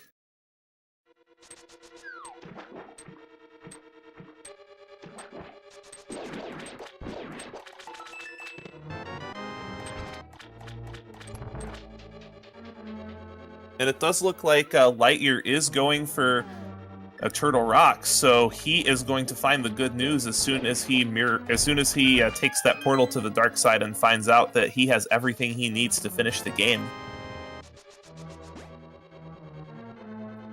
He's in for an interesting fight against Trinex, though, because with Master Sword, it's not necessarily the fastest way to kill him. So we might see him switch between the rods and the hammer to do more damage. It's runner preference, really. I've seen runners that prefer to fight Trinex by switching, and I've seen plenty of runners that just prefer to use the Master Sword. Yeah, especially since he does have half magic, he's not in any trouble of not having enough magic, especially since he also bought a blue potion as a safety. I do not blame him for getting potions for the end game. Blue potions are so useful. So I feel that once Icawn finds this quake, we could have a fairly good race. It just depends on how comfortable LiteYear is with Master Sword bosses for the end game.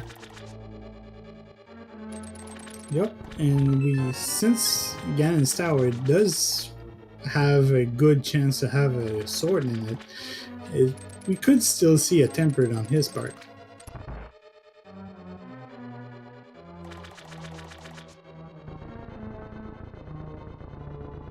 So I would say at this point there's probably about a 3 to 4 minute difference between the two runners, which is not insurmountable. It would be very difficult to get over, but it's not insurmountable. Especially considering that we will see two very different Ganon fights.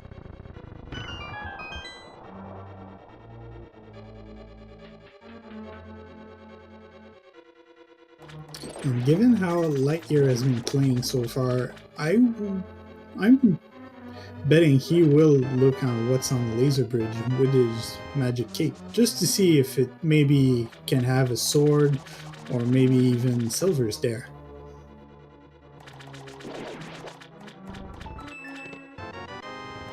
Oh, absolutely. Based on how he plays, he may think he needs silvers for go mode.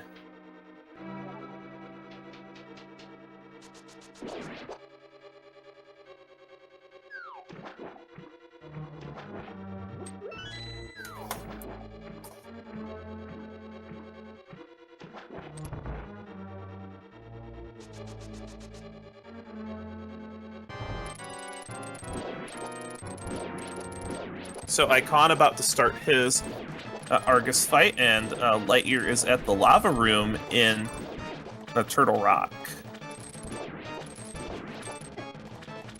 And Tempered is going to significantly speed up Icawn's boss fight as well. You cannot deny how much time having Tempered saves versus Master Sword in combat. Oh, indeed, it's so much better. It kills almost every enemy in the game in one hit.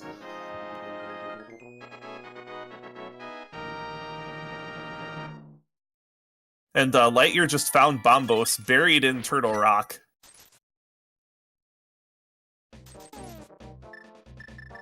Might still see a use of it if he decides to clear rooms faster in Ganon's Tower with it.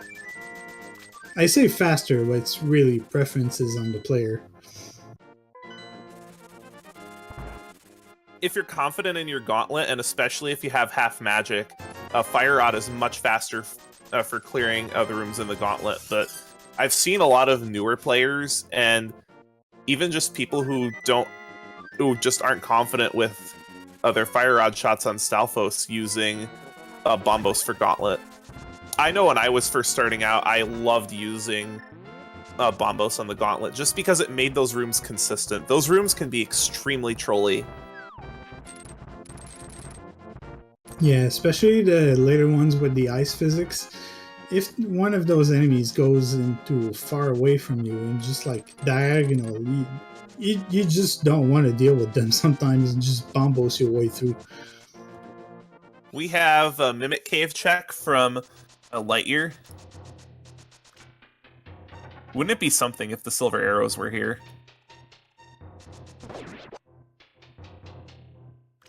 This last Mimic giving him a lot of trouble. This can be a very difficult room.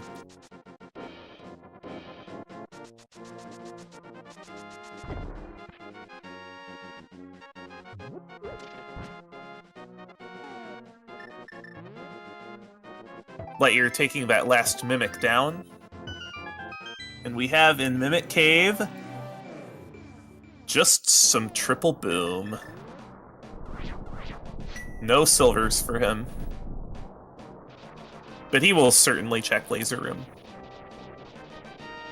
Oh yeah, if he takes the time to go check Mimic Cave, Laser Bridge is definitely up there.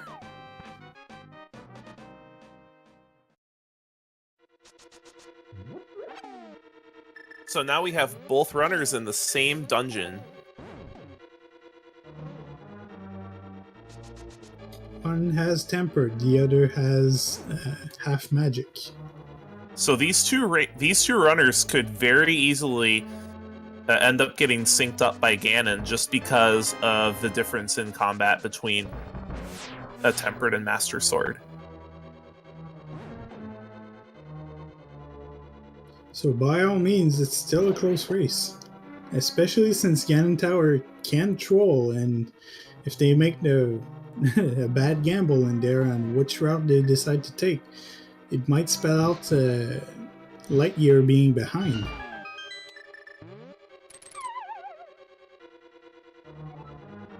Nice Void Warp from Icawn. Getting into your menu and using that hook shot in time can be very tricky. But even if they both end up doing Silverless, it's a lot easier to do Silverless with Red Mail. You have so much more leeway in the fight.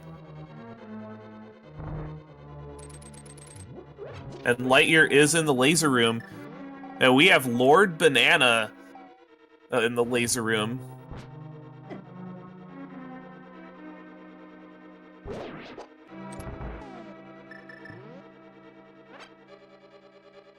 And he decides to skip the last chest. I'm fairly confused at his decision right now. He probably counted as... He's probably counting items. Ah, that would make much sense. He may have concluded that the map and the compass are in the last two chests.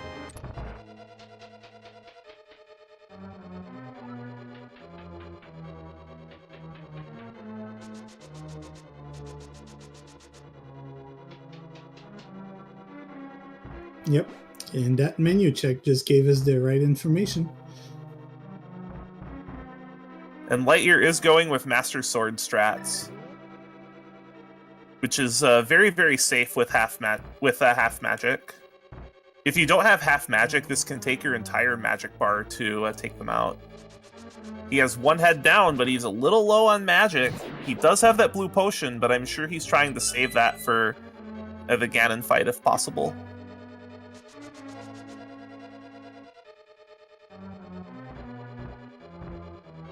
And this is another reason why you will see some players take out the ice head first, even though it appears second, because once that right side of the room starts to get icy, it can be very difficult to land hits with your fire rod.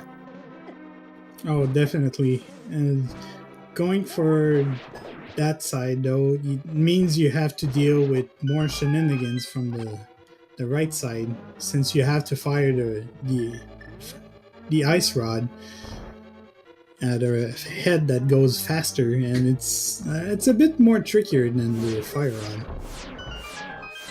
A lot of it's really runner preference. LiteYear taking down Trinex. We will see what he is holding.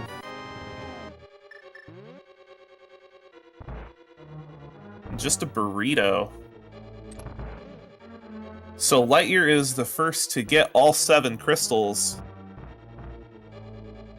And chat is pointing out that a LiteYear did skip an additional chest in Turtle Rock, so there is one unknown item still in there. But he is leaving it behind, so he must be confident that he can complete the game with what he has, and he is headed straight to a G Tower. So there are 22 chests in Ganon's Tower. One of them will contain the big key. Which one is it? I'm going to go with my usual and say chest number 10. I'll go with chest number 2, with the first chest having a sword. Because that has been my best prediction so far, and I'm always going with that. And it will also be interesting to see, even after he finds the big key, to see how many additional chests he checks.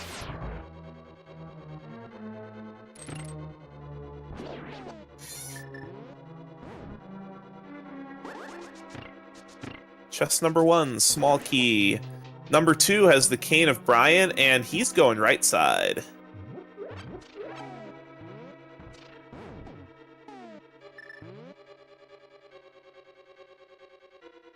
Yeah, it's a route we often see with people that get an early small key in the first 2 chests to go right side first. It is 4 chests, and they don't take terribly long to do.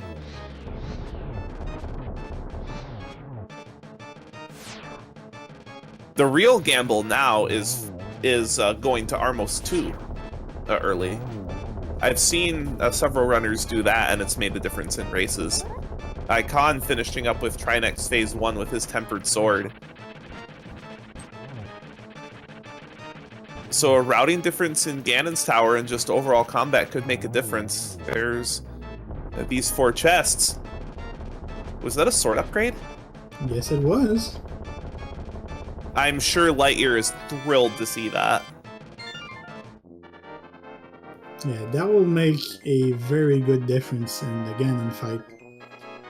So now that both of them have a Tempered Sword, and Tempered Sword versus Butter Sword doesn't make as much of a difference as you think it would. So if Icawn goes right side first, he'll be able to make up some time. We have Powder, so a lot of safety items that are nice to have in Ganon's Tower.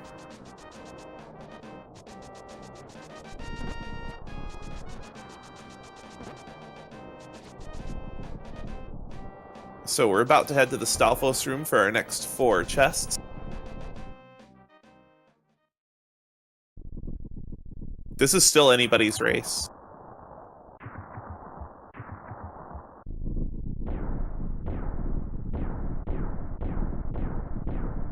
Yeah, at this point, it will all come down to whoever does better at Silverless Ganon. Oh, absolutely. Nice use of Bombos here by LiteYear. So this is an indicator that we may see some use of Bombos from him in the Gauntlet as well.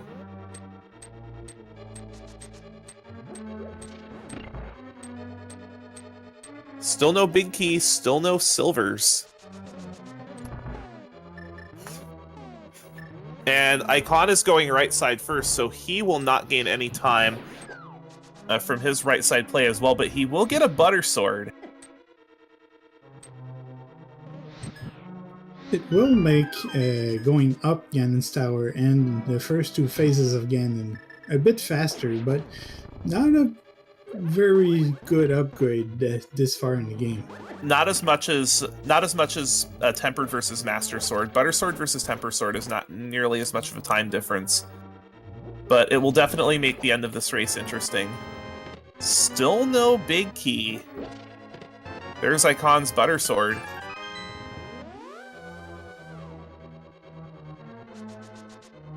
So we just have a few chests left. We have the Randomizer room, we have Past Armos 2, and we have Tile room. Oh boy. Let's hope it's in this room right here. We have Silver Arrows! Silver Arrows in the Randomizer room. Still no big key. So we will not see a Silverless Ganon fight. And because of the way they're exploring Ganon's Tower, both runners will have the Silver Arrows. I imagine LiteYear has to be ecstatic. Oh, it's definitely something every runner is going through their minds, is just, oh, good.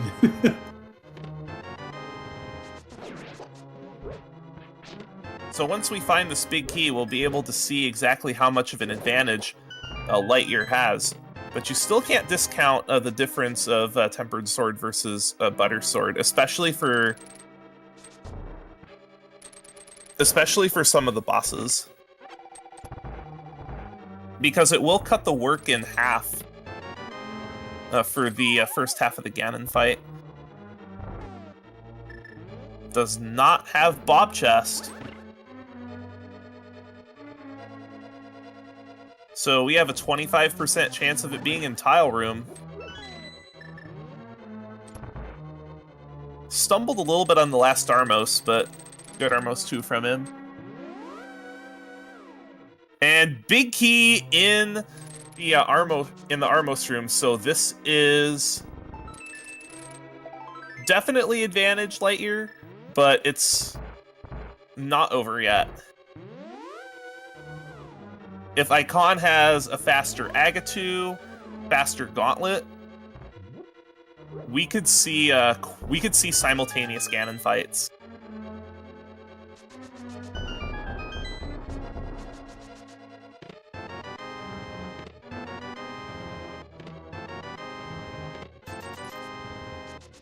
Yeah, at this point, these guys must be saying to themselves that they're behind. Because once you approach the 2-hour mark, that's the point where I usually start to sweat a bit and go like, ooh, I don't know where I am compared to my opponent. Oh, absolutely. Really around the hour 45 mark is where you start to feel like you're under tremendous time pressure. Icawn not getting the bonk off of the wall in order to save those teleports, so that is going to cost him a few seconds, and every second matters at this point in the race. Yeah, and then let's not forget that in the Gauntlet, we also find the Troll Dorm, the sequel, which can make a big difference. So LiteYear entering Gauntlet at 152.15, so we'll soon have an idea of the size of his lead. And it looks like LiteYear is going to be going with some hook shots and some pots and some swords for this room, so we may not see him bombos the Gauntlet.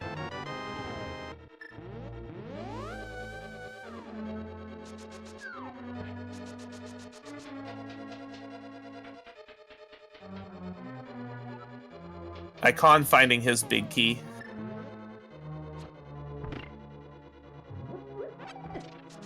LiteYear is going fairly fast through this Gauntlet so far.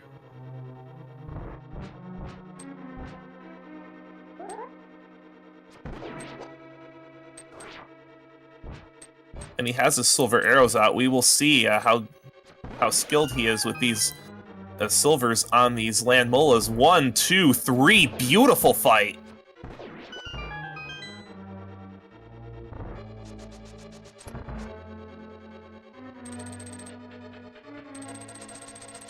Yeah, we often see some players here and there make more mistakes when they're under pressure. It looks like LiteYear here is not feeling that pressure at all.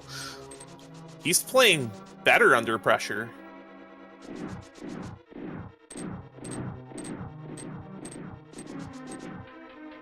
Very close to a one-cycle Wizrobe 2 room. And Icawn entering Gauntlet at 153.55, so that's about a minute and 40-second difference. So at this point, with both of them having silver arrows, this is LiteYear's race to lose. Indeed.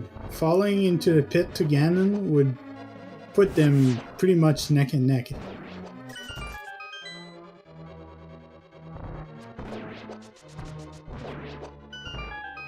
But other than that, there isn't really any other kind of mistake that could put Icawn back in this race at this point.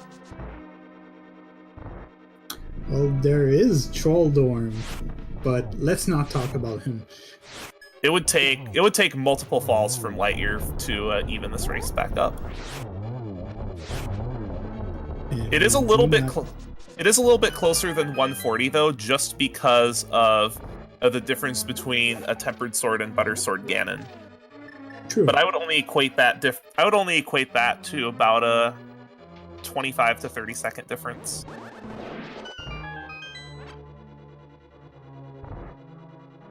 I don't expect either of these two.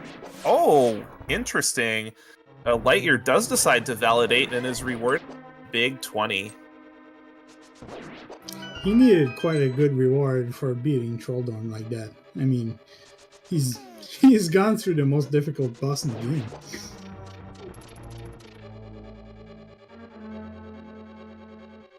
Now So go ahead. 155.32 starting Aga 2 on LiteYear's side. Unfortunately, since this seed has been going on for a while now, looks like LiteYear is not showing us some swag strats. Which is fine, I can understand. Oh, absolutely, and Aga 2 is giving him some nasty patterns. So if Icawn's fight is... If he's better at dealing with some of those nasty patterns, he could make up some time as well.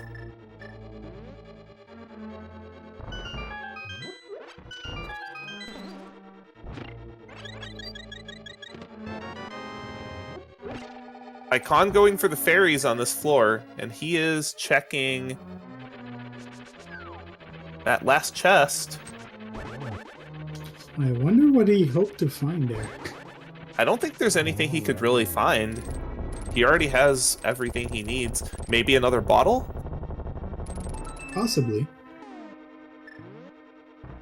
He might have been looking for blue goo or green goo because he does not have magic, and Icawn is not happy.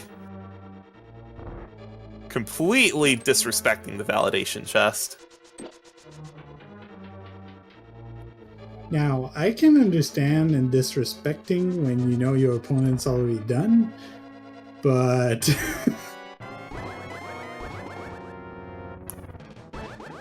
157-16. So we have about a minute and 45-second difference.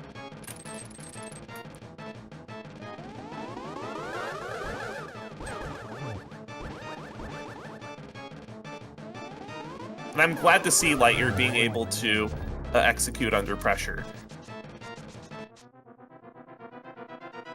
I believe he still has a blue potion to fall back on, too. Yes, he does. LiteYear getting the Fire Rod Torch glitch, wonderful. That's not easy to do either. Yeah, that was amazing. With the double! And looks like an empty turn, not getting any hits. And a double, so that will be a pig down for LiteYear.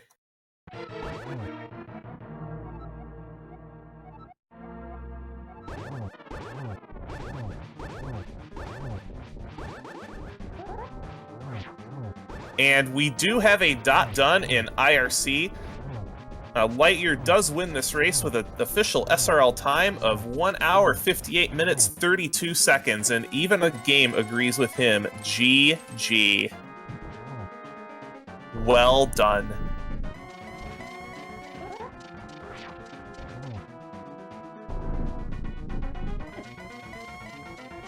He did very good in this race, and we didn't know how good he would play since this was his first race, and he showed us a pretty good match.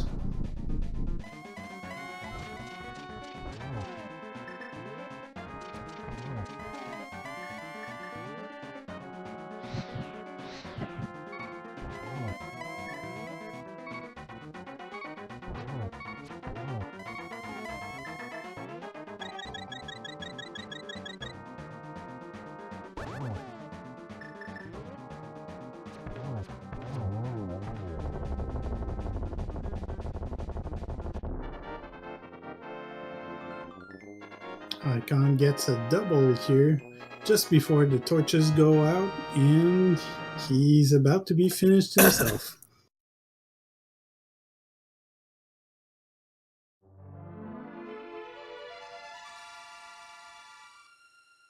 And Icawn finishes with second place with an official SRL time of 2 hours and 1 second. That's very, very close, guys. Less than 2 minutes apart. That was a great race to watch. Hope you guys liked it too. We'll be sure to see if these runners want to have a quick interview with us, so stay tuned.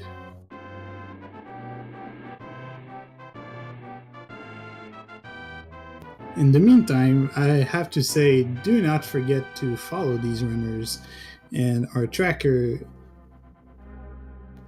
and also our restreamer, because why not? These guys have been giving their time, so it's pretty cool.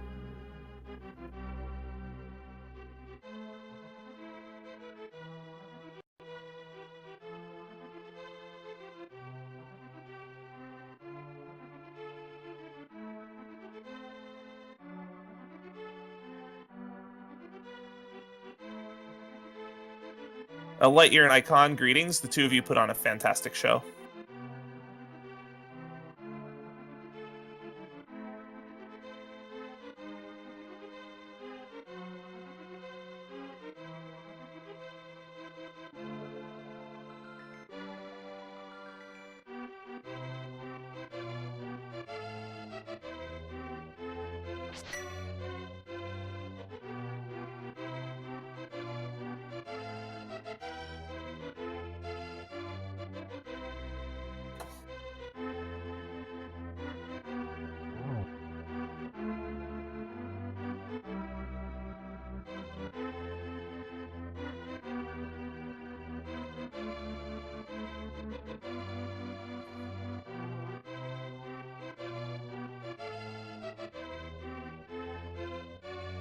This has been one of the closest race so far. I have to congratulate these players once more. It's not easy to go through a randomizer seed. Oh, absolutely. The one item you're missing can be anywhere. The closest race so far. I have to congratulate Hello? these players once more. Icawn. It's not easy to go through. Hello. A randomizer seed. That was a great race from both of you. It was close for quite a bit of the run, and your two paths were very divergent. Hello. Yeah, I'm kind of disappointed I just didn't go into Ice Pod right away. I only had a fighter sword, so I was looking everywhere for a better sword before going in there. Oh, I spent certainly. a lot of time. I completely understand, but that's not actually what determined the race. What determined the race is that LiteYear actually did a save and quit with the frog to go get hookshot very early, way earlier than you did. Okay. Yeah, I kind of forgot I had the mirror, so that's why I did pod. So I wasn't thinking straight and kind of messed up there. It's very difficult to remember that, and I believe the way this logic panned out, it almost seemed like until you found that mirror in Eastern that it was required to do the save and quit to get the hook shot. But as it turned out, due to the locations of the mirror, it was just possible to be able to do it the way you're normally supposed to. Okay. So talk us through what you did, what you feel you did right, and what you feel you did wrong. See, I think the main thing was that ice pod, or ice palace. And then the pod, doing pod before check-in the mirror locations.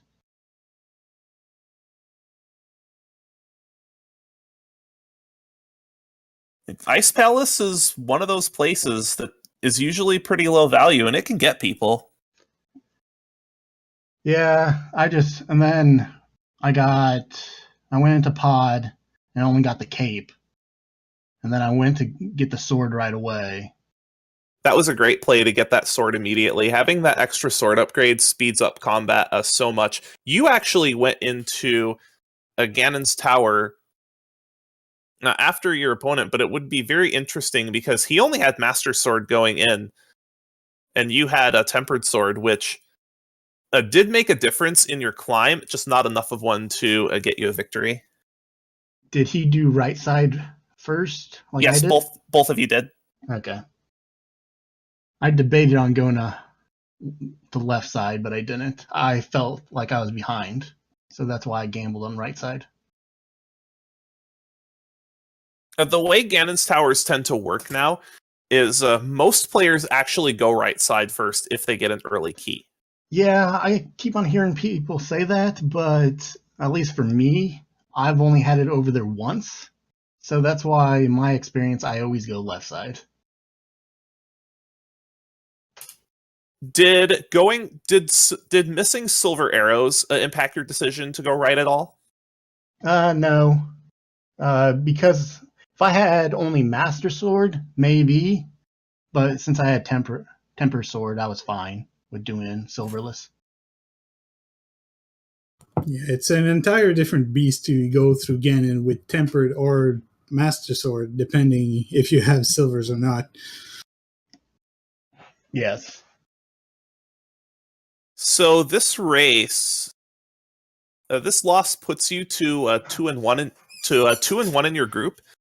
You're actually still in great shape. The way this plays out, in order for you to not advance to the bracket stage with a win in your next race, LiteYear would need to win 2 of his next races. So if you can win your next race, you'll be in pretty good shape. Yeah, or we can have like a 3-way tie. A three-way tie for 2 spots would be pretty cool. We didn't actually see that at all in the spring tournament. Bring out so it'd be today! really neat to see that in the fall tournament. That's possible in a lot of groups right now. Yeah, Rick is 2-0, and I play him on Wednesday. Oh, that'll be a great race.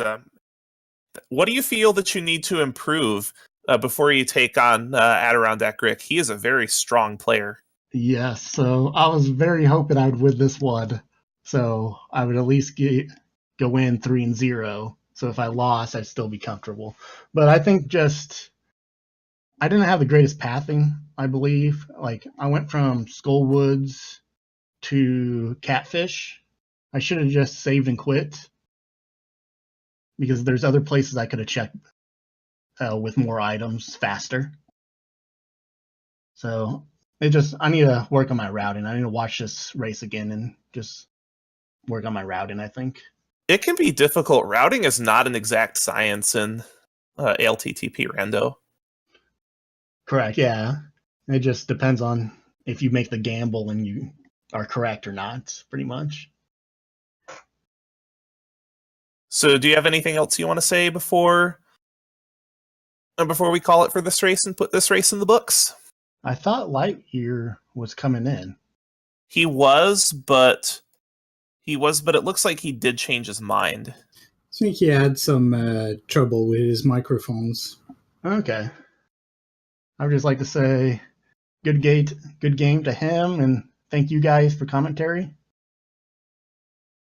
I don't know who did the tracker and restream, but thank them too. So thank you very much for the great race on your part, and thanks for everybody participating in restreaming, tracking, and why not, the commentators too. It's been a lot of fun to commentate with you. Well, I hope to do commentary in future races as well, especially towards the later end of the tournament. You did a great job. Thank you. And we do have plenty of other races going on tonight as well throughout our network of Speed Gaming and Randomizer Mania channels, so you can check some of those out.